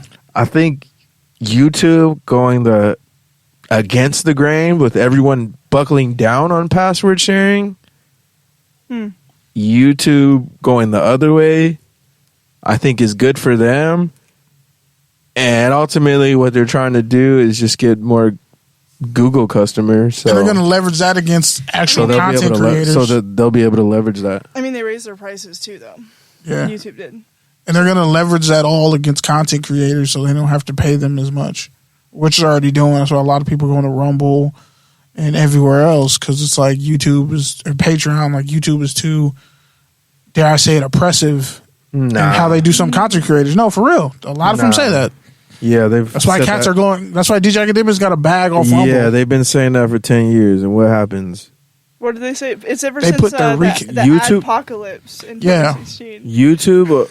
YouTube is always goes through peaks and valleys, but they're like the one social media platform that's like literally because people want to see videos. Yeah, and not everybody wants to pay for Patreon and all this other shit or OnlyFans. So yeah, I mean, if you look at really the internet, like outside of Google, YouTube's really like the one thing that's kind of fed off the competition and stood the test of time. Like, so I think they'll be fine. And like this strategy, I think, is a good reason why. All right, next we got Shannon Sharpe house robbed of $1 million worth of jewelry and monies and other things. Not a great time for him right now, or maybe it is. I don't know. He's a Cancer, so yeah, it's definitely a weird time for him. I mean, I think the timing of him getting bought out of his contract was weird. Like that happening in the same week. He's been trying to do that shit for a couple of years now, though. Yeah, no, I know he's been having a fallout with Skip. Like, there's no Skip's hiding that. Bitch. There's no hiding that. Like, you can go on YouTube and find all the conspiracies and cuts. Skip. It's Skip. So yeah, I don't know. I don't really care about Fox Sports. Never have. I just hope Max Kellerman doesn't end up there because I'll be sad. He probably will. Or Rumble. Or FanDuel. What, you like Max Kellerman? Fuck yeah, Max is a GOAT. Oh shit! She has lost some respect for you. He literally created today's argument show. Go! This is the content we're here for. Like he's my least favorite. He's literally the founder of. He's literally was like the first person around the horn. Of Around the Horn. He did the Max Kellerman show. Good for him. His opinions are dog shit though. But that's the thing is he's not an opinionist. He's not an opinionist. Let her cook. Well, yeah, she shouldn't be an opinionist. Like that's the thing with him. He tries, but he does. It's not. Is opinionist a word? Like his opinions. Did Pete just make that He doesn't give hot takes. Like they make him give hot takes. Like they push him for hot takes. You know, he gives freezing cold. They cut his shit to be hot takes. But if you actually listen to him, and especially like on the radio, because that's like really when he lets his hair down and is like really himself. His takes are very long. Like, he'll say something, and they'll take that and put it on social media and quote it and blah, blah, blah. But then they don't show the full context of, like, when he said... Like, he'll be like, yeah, I think this dude is going to win.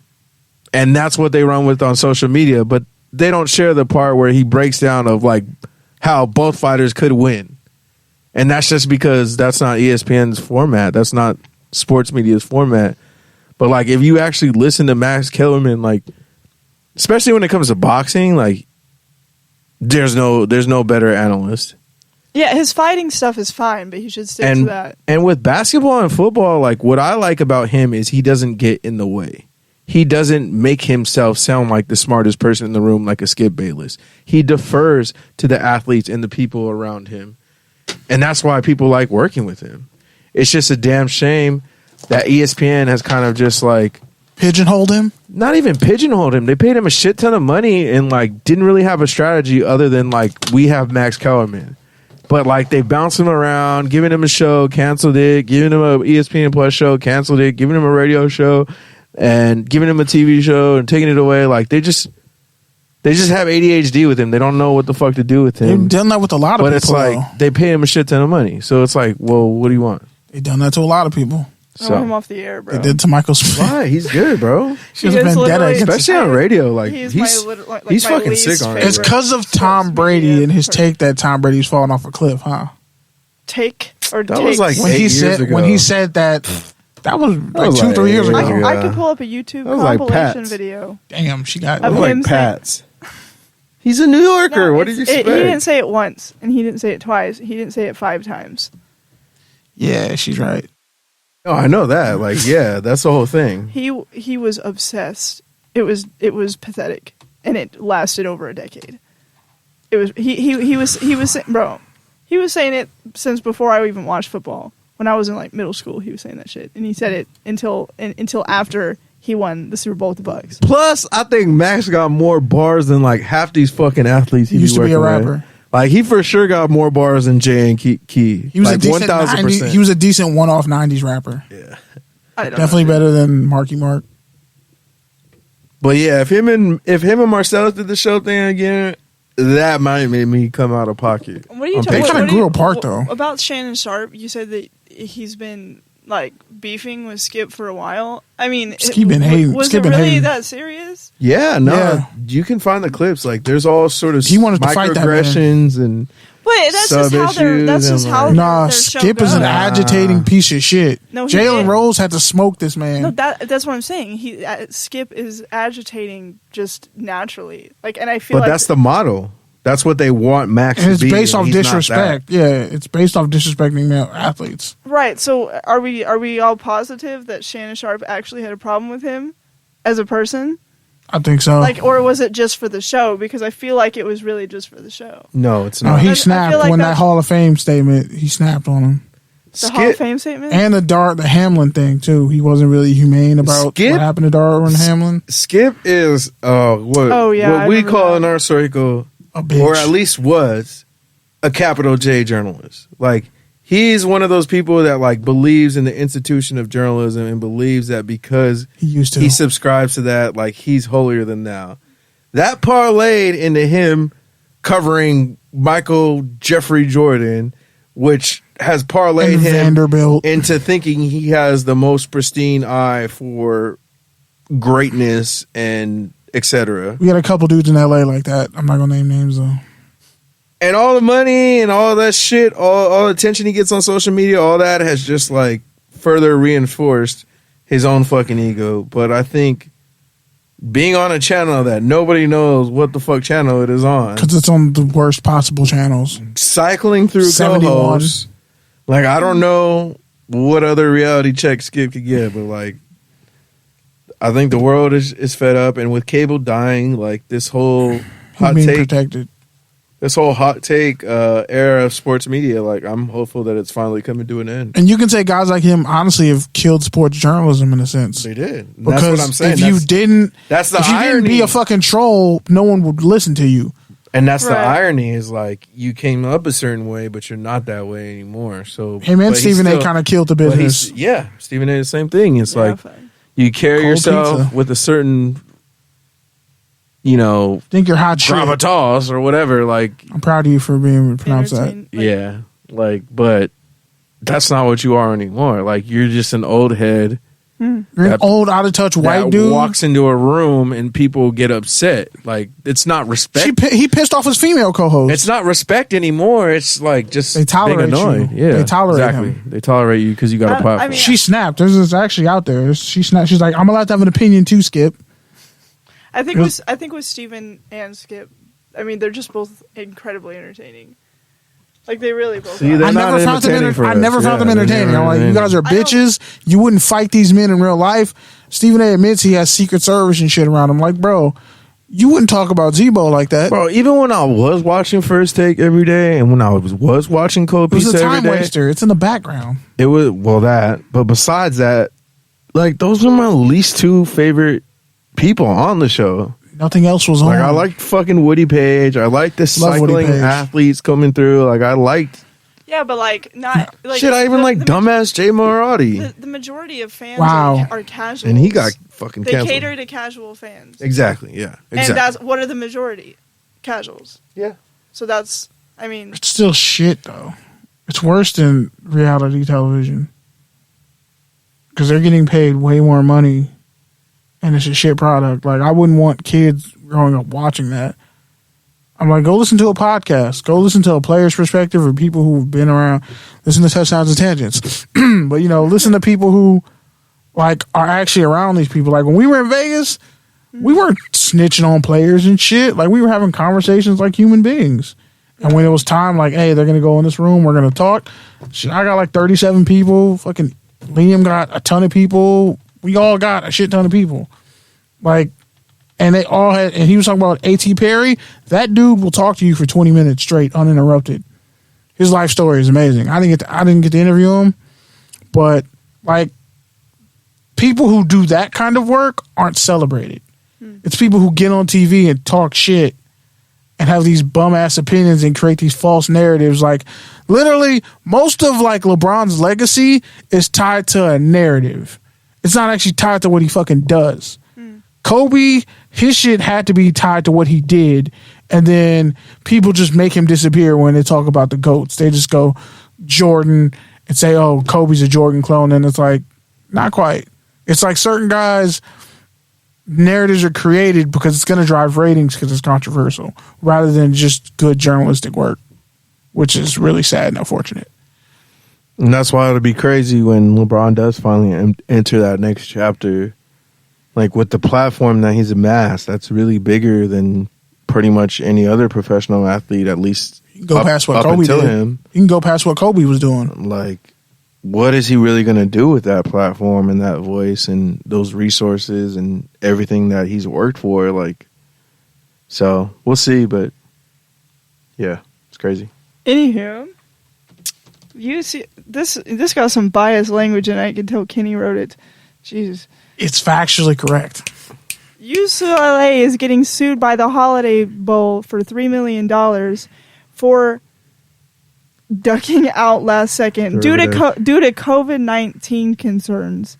By the way, It was the day of. It was right before kickoff. And Context shit. left out. It was due to COVID-19 concerns, and then asked for bowl gifts after leaving North Carolina State, hanging the quote unquote the day of the game. High and dry. Bro, weren't those? How the fuck you asked for gifts for a bowl game you decided you weren't gonna go to? Bro, wasn't that game? Weren't like both those teams like 2 games over 500?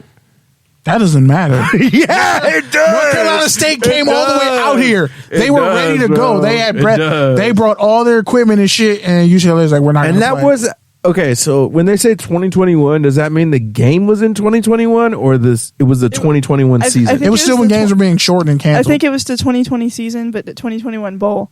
Okay, Yeah. so that was like literally when COVID was still Holiday around. Bowl been trying to sue ever since. Yeah, I'm gonna have to say major L on the Holiday Bowl for that. UCLA taking major L's. Got clapped by Arizona. Their whole season went up in smoke. What is the Holiday Bowl's format? Is it like number 3 Pac-12 or number 4 Pac-12? Yeah, 3 or 4.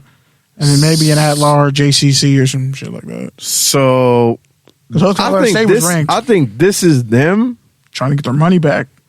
All the not fireworks. even just getting the money back. I mean, yeah, that's part of it, but I think it's more of just being petty Yeah. on the fact that UCLA and USC are leaving, the 2 biggest brand names in the Pac-12. USC getting sued by the Sugar Bowl. I mean, they're not getting sued by the Cotton Bowl. They showed up. Yeah, because I mean, the combo, you're still going to different. get good teams. UCLA is that team with a brand that can still finish 3rd or 4th in the conference and bring you a brand even though they're not good. So for a mid bowl like the Holiday Bowl, like it makes sense for them to be mad because with those 2 out, now everyone else gets elevated to higher opportunities. They canceled the whole game, though. And now all of a sudden your best prospects are one of the Arizona teams or fucking Oregon State. Like They canceled the game. North Carolina State had their family and everybody was already here.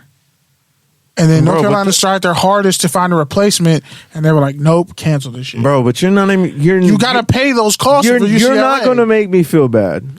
at all. I'm not saying you have honestly, to. because that was the world. That's one. their point. Two, shit ton of games were getting canceled at that time. Shit ton of bowl games were They getting didn't wait canceled till at the that day time. of. Like, They showed up and then said, "Nah, we leaving." Well, I'm That was sure. wild. I mean, think about it. If they used the time and resources, money, and expend, or so stress to get over there, Yeah. they wanted to be there. and you also have to remember, the UCLA is not a private entity. It's a public entity. It's a public-owned school. So They just had didn't they want to had play played the that game using public money, and there would have been a huge outbreak, then what would we have been saying about the tax money, about the flights there, about all that different They're shit? not the only public that's, school. That's taxes. That's public money. I feel like people have But gotten the fired. UC systems operate different, and the Cal States operate different than other state schools. Yeah. They have their own board of trustees, and they have their own shit. Yeah. Still say though, you can't be mad at the Holiday Bowl for getting some get back. Nah, you can't be. This is petty. So that's North Carolina State. Like was you mad said, as the hell. combo ain't suing. But I mean, USC didn't cancel. Some teams just said we're not going to do a bowl game. These dudes waited till the last second and played Dude, chicken, and then said, "No, we're out." Either way, It was a bad look back then, but it looks even worse that it's coming back up. It's all timing. bro, take yourself into that time. We didn't even know if we were going to have a season. We didn't know if the People were saying season we was going to shouldn't play. finish. Like, so if you were in the business of football at that time and you were holding events, you were gambling straight up anyways. Yeah. And it was only a matter of time. Like, we all knew it was a matter of time. We were just hoping, can we get to a fucking national champion before this shit keeps getting worse? Because remember, that was with fucking Omicron and Delta and all that shit was popping up. Yes. And we also Ultron. we still had PTSD from the shit before. So it's like, Yeah. bro, that was on Galvatron. you. That was on you for even inviting them, for having that, knowing they're from California, knowing they have the strictest travel rules, knowing they have the trip, like, That's true. you got in bed with a person with way too high standards, and you got mad when she dipped out on you. You got with 'Cause it Lori wasn't- Harvey and thought 'cause she it was wasn't really what it going to was. stay. You thought she was feeling you? All right, Yes, that was a nice Spice reference. last one. All right, so last one on this one. Watson is trying to get Hopkins to come to Cleveland. What else are you doing? That's literally what I thought when I read that headline. You ain't got shit up. You ain't Like, got a job. what else you got to look forward to, bro? You ain't got a job. You ain't got shit to do. Crazy thing And is, him and Cooper will be a nice mashup. but so many people were looking up to the. I think he'd be really good on the Falcons, me personally. Yes, they already have big receivers. I don't even think they have money like that. Sure. It's going to come down to the fucking Bears, Panthers, Cardinals, Lions, Colts, maybe the Cowboys. Didn't the Cowboys just sign someone of note? I don't know. I could have sworn they just signed a notable receiver. They did. They got Brandon Cooks. In a trade. All right. Touchdown and turnover. All right, Scott. We got Scottie Wait, Pippen. hold on. Oh, excuse me. Sorry, Mom. I'm so excited. I don't know what this one is, Kenny. Go ahead. You take it. Scottie Pippen literally came out and said Michael Jordan was a bad player. He's been said that. It's not And then, news. he doubled down and said LeBron would be the greatest player of all time. He been said I that. mean, a lot of people agree with But that. now, he keeps saying it. And it's it's obvious, more news keeps coming out with. It's just it's uncomfortable. It's damn, bro, Michael really gaslighted you. He really, he Roman Reigns you, and you're Jimmy Uso. Or no, you're Jey Uso. It's painful to watch. Yeah. Is it at this point, is it a touchdown for don't Scotty to watch. keep striking back? I just keep swiping. I don't stop at Scottie Pippen. Is it a turnover for Mike and this whole situation and what his son's doing with Larson Pippen, or is it a touchdown because Scottie Pippen's saying something, and it's factually correct to a sense, but you can tell there's malice behind him when he talks about Michael. And he's tired of Michael Jordan get all the credit. But here's the thing. Which he shouldn't get all the credit. Here's the thing. You know why Michael ain't talking? Because he got $1 billion. Because he got $1 billion. He got a pro sports team. He got a younger wife. He got bootcut jeans. He ain't got no kids in the league, but outside of that, he's doing just fine. His kids in one league. I'll tell you that much. It's like that, how do you say? Like how Apple never makes commercials about Samsung. Yeah. That's a good point. And McDonald's, honestly, with Scottie Pippen having a son who's like in his 20s, it's like, mid. Bro, you're what, 50? Like, why are you gossiping with the trades about some shit 20 years ago? I mean, other than Future got a song hot. He used the rollout promo of "I fucked your bitch in some Gucci flip flops," and everybody in concerts everywhere sings that. Me and you both to the top of our lungs. What does that mean? It's like he's probably embarrassed beyond belief. He's a cuck at this point. He's a eunuch. He's a social eunuch at this point. But all I'm saying is everybody's punched down on him. All I'm saying is it's just making it worse because you're just inserting yourself into conversations that nobody's checking for. And honestly, like Arby's, Scottie Pippen has plenty of respect. How many people reference Scottie? There's so many positive Scottie Pippen references in rap. Like, but he doesn't. Nobody's sleeping on Scottie Pippen. Like, nobody's like, hey, Scottie Pippen is washed. But, like, nobody's fucking. Scottie Pippen was in the top 50, bro, top 75. Like, okay, he's respected. Who gets more disrespect? The only person who doesn't think Scottie Pippen is respected is Scottie Pippen, and that's what I'm saying. I don't know why the fuck he thinks that, and I don't know why he keeps inserting himself in the conversation. All of a sudden, when mad he left that money on the table, no one was checking for him for like 20 years. So yeah, it's a turnover for Scottie Pippen. Just the whole situation. Okay, so Melo, Scottie Pippen, T-Mac. Who's the most disrespected? Melo. Yes, you really Melo. thinking about it? You want to say T-Mac? Melo. You want to say T-Mac? No, not T-Mac. I guess Melo, but I don't feel like Melo's really disrespected. He's one of the... He got forced out the league. He's underrated. He's one of the most highly regarded players by his peers, though. Like his peers he's better than Dirk with a ring. He's better. He's fucking better than Dirk. No, fuck no. Oh, only because Dirk got a ring. Okay, and an MVP, and almost won another MVP. And Dirk almost beat another Dynasty Heat team. Let's not act like, bro. You really got to stop. Melo didn't get hosed for an MVP. Bro, we're not talking about Mike Miller and Jason Williams, bro. You're talking about Dirk Nowitzki. You got to stop hating on the truly great white players. It's not. Oh no, Dirk's top 12 for me. So what the fuck are you talking about? Melo's better. But Melo's so cold. Melo's if he not had top a championship, 10? What's Melo? Top 20? Maybe top 50. That's fucking disrespectful. You said top 50. Top 20 is a stretch. He's better than Paul Pierce. Bro, he's barely top 3 in his draft class. He went 3, or not 3. He went 3, yeah. He did go 3. Wait, Darko went 2. Pistons passed on him. He went 2. Oh, shit, well. And Wade went like, what, 5 or 6? Yes. Fuck, man, damn. Melo's going to be an interesting test case in history. And honestly, if Bosh never got hurt, he might even be 4th. Let's be honest. If Kobe didn't exist, Melo would probably have 2 rings. He would have got out the West twice. That's a possibility. He definitely, because when they ran into the Lakers that year, he was balling his ass off. He should have got MVP, but... Well, they were up 2-0, but then they lost 4 straight. Playing George Karl, but yeah, whatever. That's an interesting conundrum. I feel like basketball players get the most disrespect at the end of their careers. All right, next one.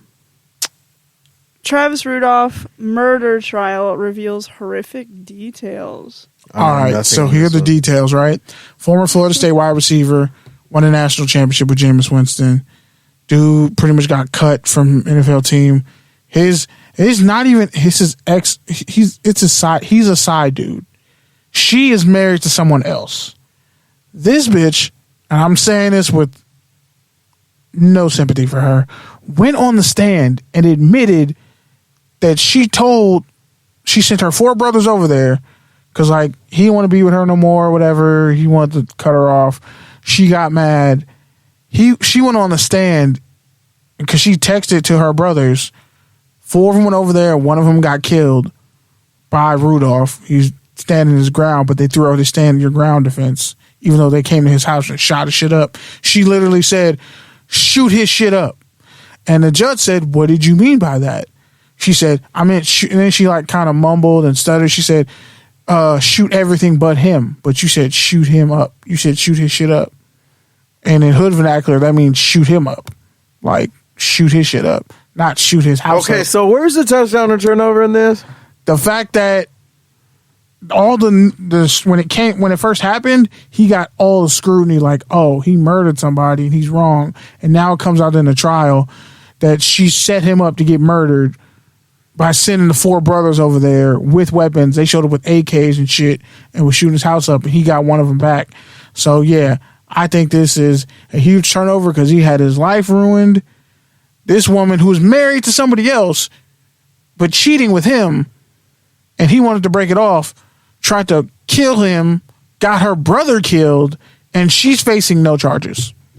So for his life to be ruined, yeah, I'd say the whole situation is a turnover, and there's been like no apology or no like, oh, we fucked up with this case. What's in up with media. you and apologies?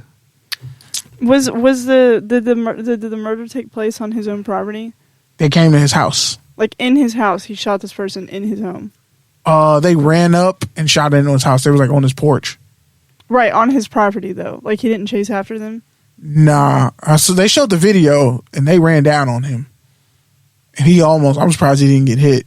It was pretty bad. Where does he live? What state? I think it was in Florida. For You're sure. trying to I think it was in Florida when it happened. Because Florida has very strong stand your ground laws. Yeah, So how his is case it- got thrown out. His stand your ground clause got thrown out. Right, so I'm trying to figure out how, because they have very strong stand your ground laws. So how is it that they came in his home, tried to kill him, or maybe, like scare him, whatever, was using gunfire against him. He killed one of them in self-defense, and they're charging him with murder. How's that possible? Like, what details? They were pissed. They were pissed that it got thrown out because they were like, it came out in the stand. Like, how do you? So yeah, but fuck that girl for real. But I just that case is I feel like fucked up. I feel like I'm just missing context. Like he had to have like chased them down or something, right? Because again, the stand your ground laws in Florida are very like lenient towards the homeowner. So in this case, yeah, it's still some like early pre-trial stuff that just didn't come out, but I guess they're waiting until the trial's over. I guess they were already fleeing in his car, and he just emptied out his AR, 40 rounds in their direction. okay, yeah, I don't think that covers stand your ground. But I mean, they were busting at him, and if it's 4-on-1, that's a handicap match. No, like I mean, I don't blame him for what he did. According to this, it doesn't say they were bussing on him. It says they showed up at his door. With intent. And she said, you're making it sound shoot like, his shit up. You're making it sound like they I'm just saying pulled she up sent and them on a started- dummy mission and But got I'm her saying- brother killed. But what I'm saying is how you're framing it is like they showed up and were just shooting in the house. But they just showed up at the door. And he pulled up with an AR and emptied out 40 it's not rounds. his fault he had an AR. It could have been a 22. You can get killed with a 22. So they didn't actually fire any guns. Not according to what I'm reading. Okay. That's why they're calling him No. the aggressor. I wouldn't say that he, Can you be the aggressor if somebody comes to your house seeking violence? in the court of public opinion, I would feel like most would agree with what he did, but legally speaking, I do think that he would have some And trouble. according to this, nobody had a gun. Oh, see, yeah. But he's in his house. Yeah, bro. That's weird. That's kind of a shitty green. That's kind of it's shitty what so they she came to did. jump him, is what they did. They came Maybe to worse, jump but him. if four people can kill one person. So it's like that's attempted murder on their part, and somebody got. Like, had they got in the house, they weren't going to play patty cake. Yeah, I feel like the context makes me kind of not so. I mean, yeah. I feel bad for him. I feel bad for him for sure, but like, dang man, like you didn't have to do all that. Like, I don't know. Like, I mean, obviously, Heat of the moment, you could be Yeah. like, I was scared for my life. I guess he called dude 6 times, and dude never answered, so that's why they pulled up on him. I wouldn't answer either. But And I mean, yeah, that's crazy that she was married to a whole It nother was dude. something about mistreating her.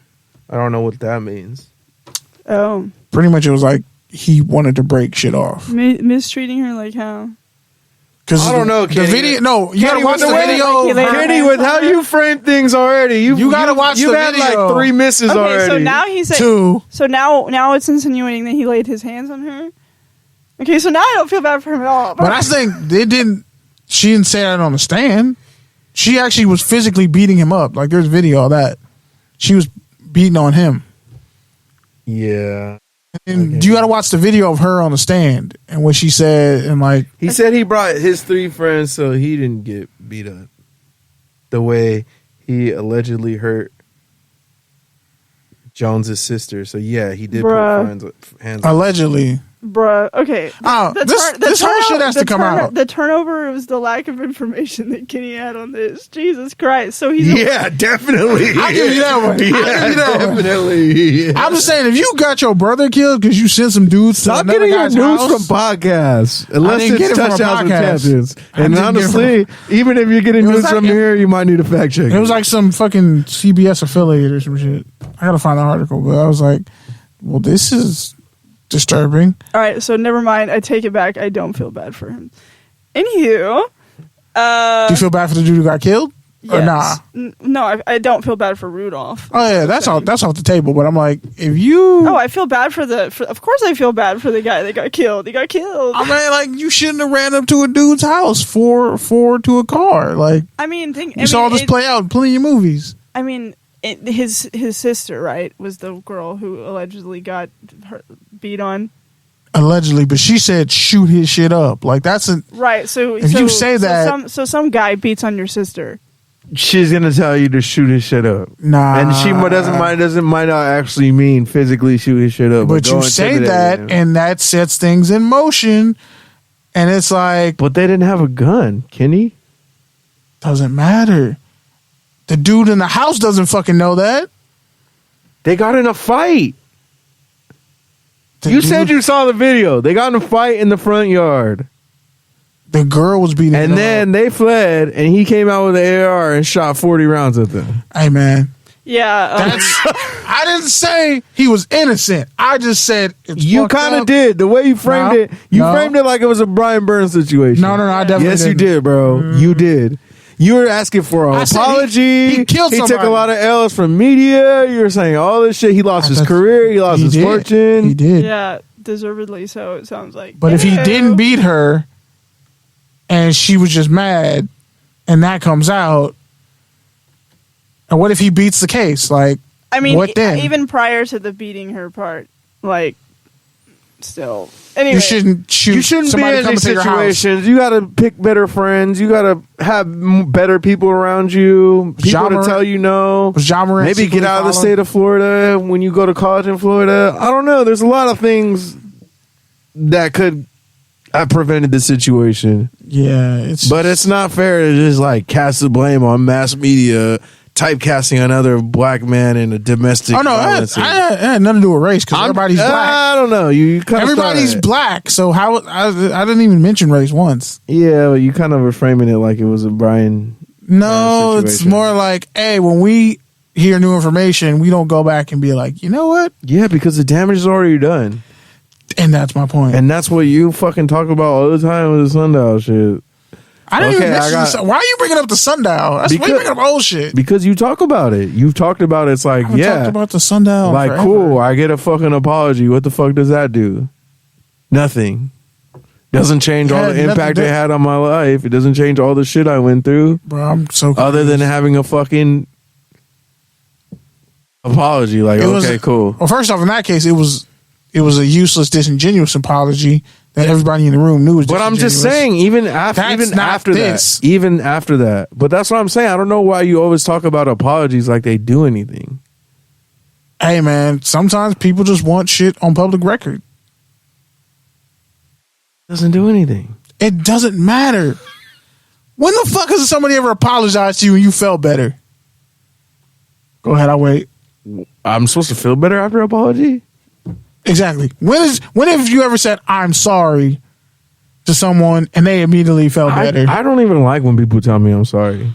Because I'm just like, okay, cool. The fuck does that do? Great. Exactly. Be better. Be better next time. Don't be That's sorry, what I be tell careful. people. Exactly. I like that. We'll get a T-shirt. Yeah, Mike Cat Williams said that. All right. Don't be sorry, ho. Be careful. All right. Anywho, touchdown and turnover. Trey Lance to the Raiders. Turnover. That'd Trash. be fucking ironic as shit. More Trey Lance drafted in San Francisco to take Jimmy G's job. More draft loses his job to Brock Purdy. Then goes to Vegas and takes Jimmy G's job again. That's the ex-crosstown rival of the Niners. Like, Carson. First off, one plays in Santa Clara and one plays in Vegas. It's fucking. I said the ex-crosstown rival. Listen, they weren't even crosstown rivals back then. They fucking played in Santa Clara. That's not crosstown. That's actually closer than the Bay. That's closer than San Francisco. Yeah, that Candlestick Park. There it is. It is. How the fuck is that possible? The Bay Bridge is right there. It's closer than fucking the North Bay. Candlestick was like way the fuck. The North Bay. Yeah, I know. Wow, the more you know. There's some. All right, Brady says he's not unretiring. Okay. We continue with the same information we had last week. Well, because the whole situation was with the ownership thing, and now he's doubled down on it, releasing a statement saying he's for sure not retiring. Because if he tries to come back and play and be a part owner of a team, the league would have to vote on that. They're not going to fucking vote on that. They're not going to do that. Since when was he thinking? Was there just like media like?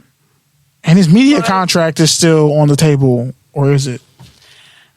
I don't even know. We're gonna keep hearing this.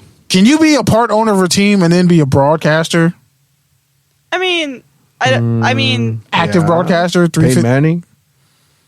I mean, covering your own team though. I wouldn't see why that would be a problem. Troy Aikman has covered the Cowboys for over a decade, and that was his sole team. Like his only identity is with the Cowboys. Yep. I don't think he has any partial ownership or anything, but. Is he not the most critical guy of the Cowboys, though? He hates the Cowboys. He earned the right. I mean, like, I guess. But more than anybody, he's earned the right. I feel he's like, fuck, you haven't had a QB better than me yet? I feel like you're right, but also, like, I feel like he's not that mean on them. I feel like he just doesn't, like, give them credit. He shits on them when they're really bad. He's very, very critical of them. Yeah. He's like, how do you guys keep making these same fucking mistakes? Because Michael Irvin would have whooped somebody's ass by now. It's just because he has a huge ego. He always has, and it's not gone away with retirement. It's just that he doesn't get to boast it as much. Oklahoma to UCLA, I'll never forget that. I mean, what I don't know. You weren't alive then. The story. I know I wasn't. The story with Troy in Oklahoma is he left because he couldn't stand the coach, and then he goes to the fucking Dallas, and who's the coach? Same guy.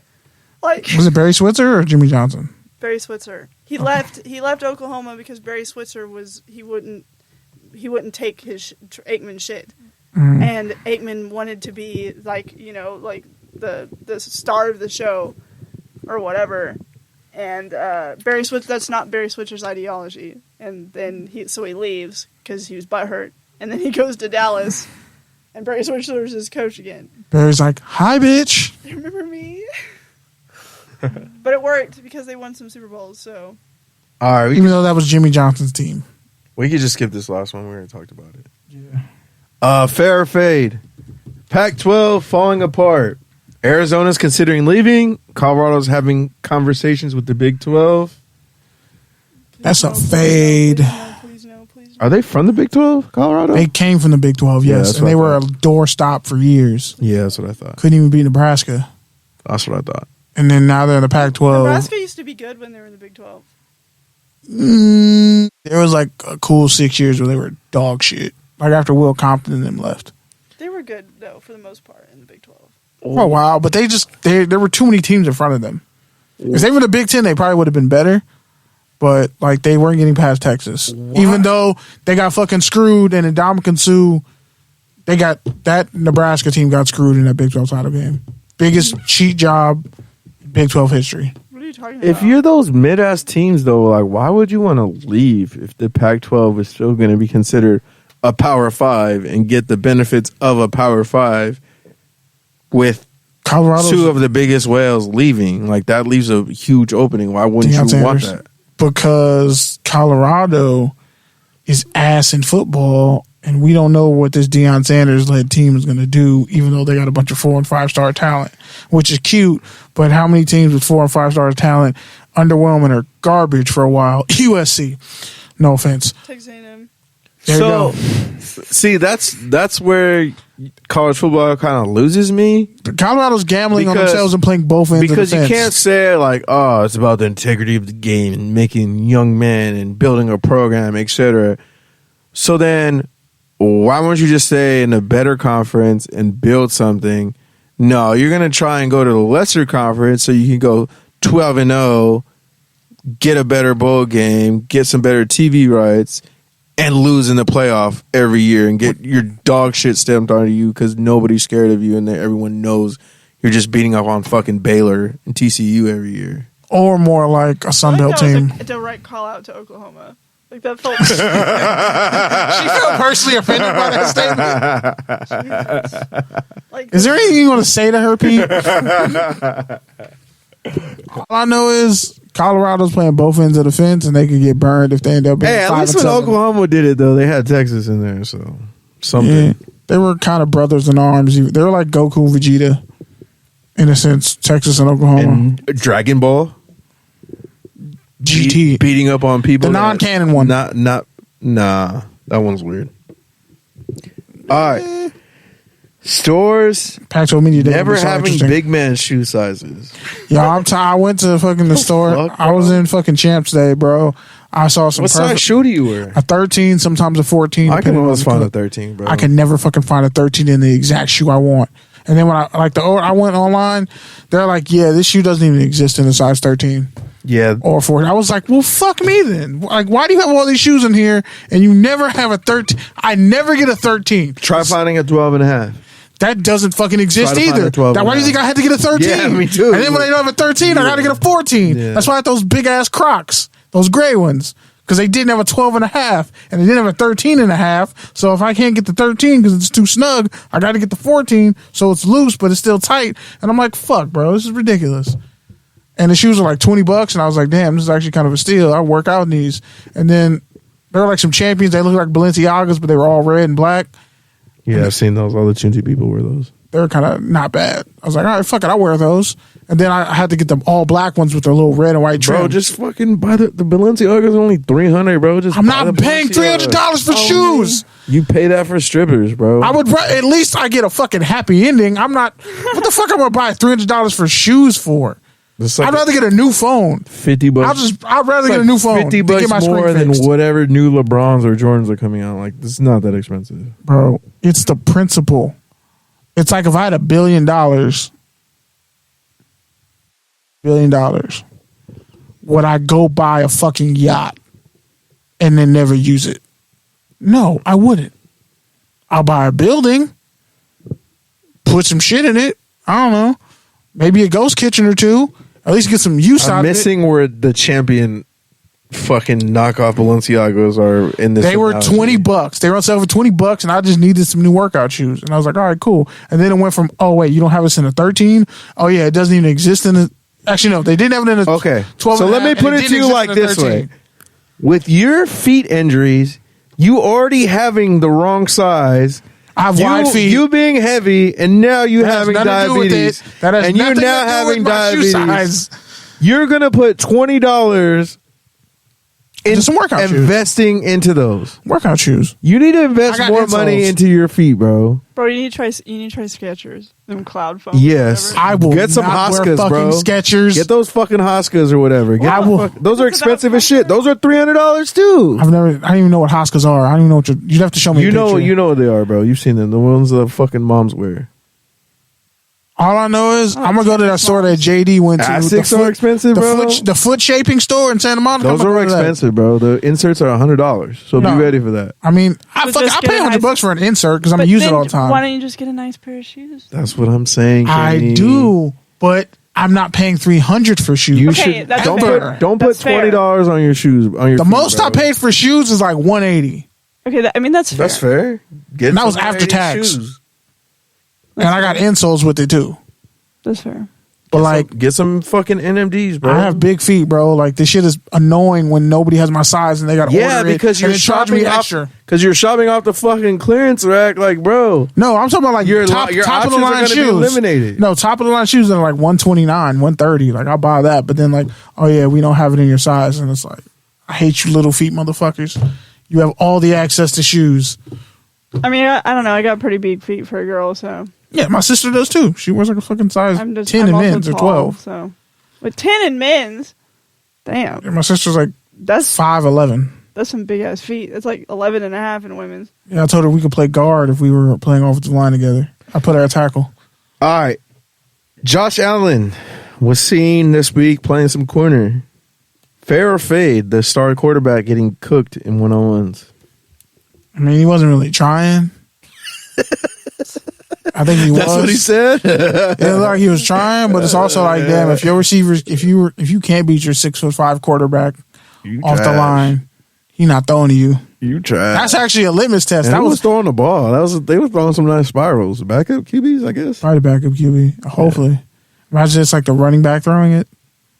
Probably fucking Tre'Davious White. Because I think he was doing it with the DBs. Honestly, I think. Yeah, saw DBs out there. But he ran like 4.75 at the combine, but he plays faster than that.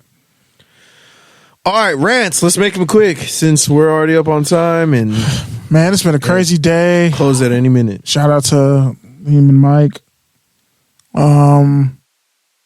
Being back in a studio, other than, definitely getting some type of a partial refund in this bitch. Shout out to Wi-Fi not working. Shout out to my nephew. He turned 2 last week. Buying him a Congo set, a guitar, an ABC coloring iPad that makes noise. See? And what kind of fucking bullshit were you trying to buy? Oh, you were going to buy him a lunchbox. No, I was always going to give him a 2-year-old a lunchbox. It's in the thread. It was a musical lunchbox. I will bring It was a musical lunchbox. I gave the best gifts, bottom line. But yeah, because I challenged you to go back to the drawing board. You were going to show with a fucking lunchbox. I wasn't. Yes, you were. Nah, I was a kid that's not even going to school. I was being like, come on, bro. We got him an Elmo backpack. That shit lit. That would have been so sad. That would have been broke my heart. I would have came to Chuck E. Cheese and see Little Zay just playing with the fucking lunchbox. I was going to invite you, but I'm like, he ain't coming to fucking Chuck E. Cheese. He probably would have unscrewed it and made some new, like, cool contraption. He got building blocks now, too. That's so, cool, I was, like, building structures and shit, giving it to him. I was like, damn, why do all my structures look like guns? I'm glad you didn't teach my man's a lesson about making the best of the fucking worst. He can learn that when he's 9, 10, bro. When he asks for an Xbox and gets a fucking... When he gets his ankles crossed. The Xbox of now. Then. When he gets like hit with a red card in soccer because he's too big. Yeah. But nah, I gave him like a bongo set, a guitar, like just a bunch of shit that makes noise, and like 3 hours in, Did you start a GoFundMe when you're in the hospital? You get this bread. I had bread when I went in the hospital. He bought food for my friends this weekend. He fucking bought the studio. Like, what's good, man? You got your taxes? I'm fiscally responsible. You got your taxes? I'm fiscally responsible in the middle of the year. Once February's over, I'm cheap. So when I do spend, it's like, all right. But I mean, it was just good, and after 3 hours, I was like, fuck, I made a mistake, and my sister just looked at me like, motherfucker. Like, I'm like, I fall asleep easy, so, but she was up all night, him just hitting the bongos, and him like pressing, it's like a letter, a color, and a sound for the ABC iPad, A through Z, and numbers, so he's hitting it, like, right now, I just want him to get used to playing with it. And then eventually I'll be like, no, hit this one, so you can. But he's only 2. Like, we got high expectations. Like, I just realized that in our family, like, we really make, like, you got to be talking. If you talking by 2, like, you damn near got to pay rent by 3. So, like, speed your shit up. It's funny though, man. He doesn't hate me anymore after that hospital stay. We're on good terms. All right, Nikki. This week for me has been interesting. Today is actually my future brother-in-law's birthday. He also turned 2 today. So glad we have a bunch of little toddlers. Hit the sound in family effects. doing cute things. I need you to practice that for the wedding. All right? I need a little bit more emphasis. What do you mean? For what? Some happiness in your voice. For your kids' free wedding with kids.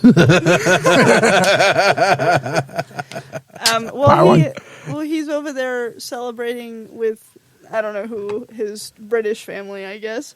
So I hope they're having a good time.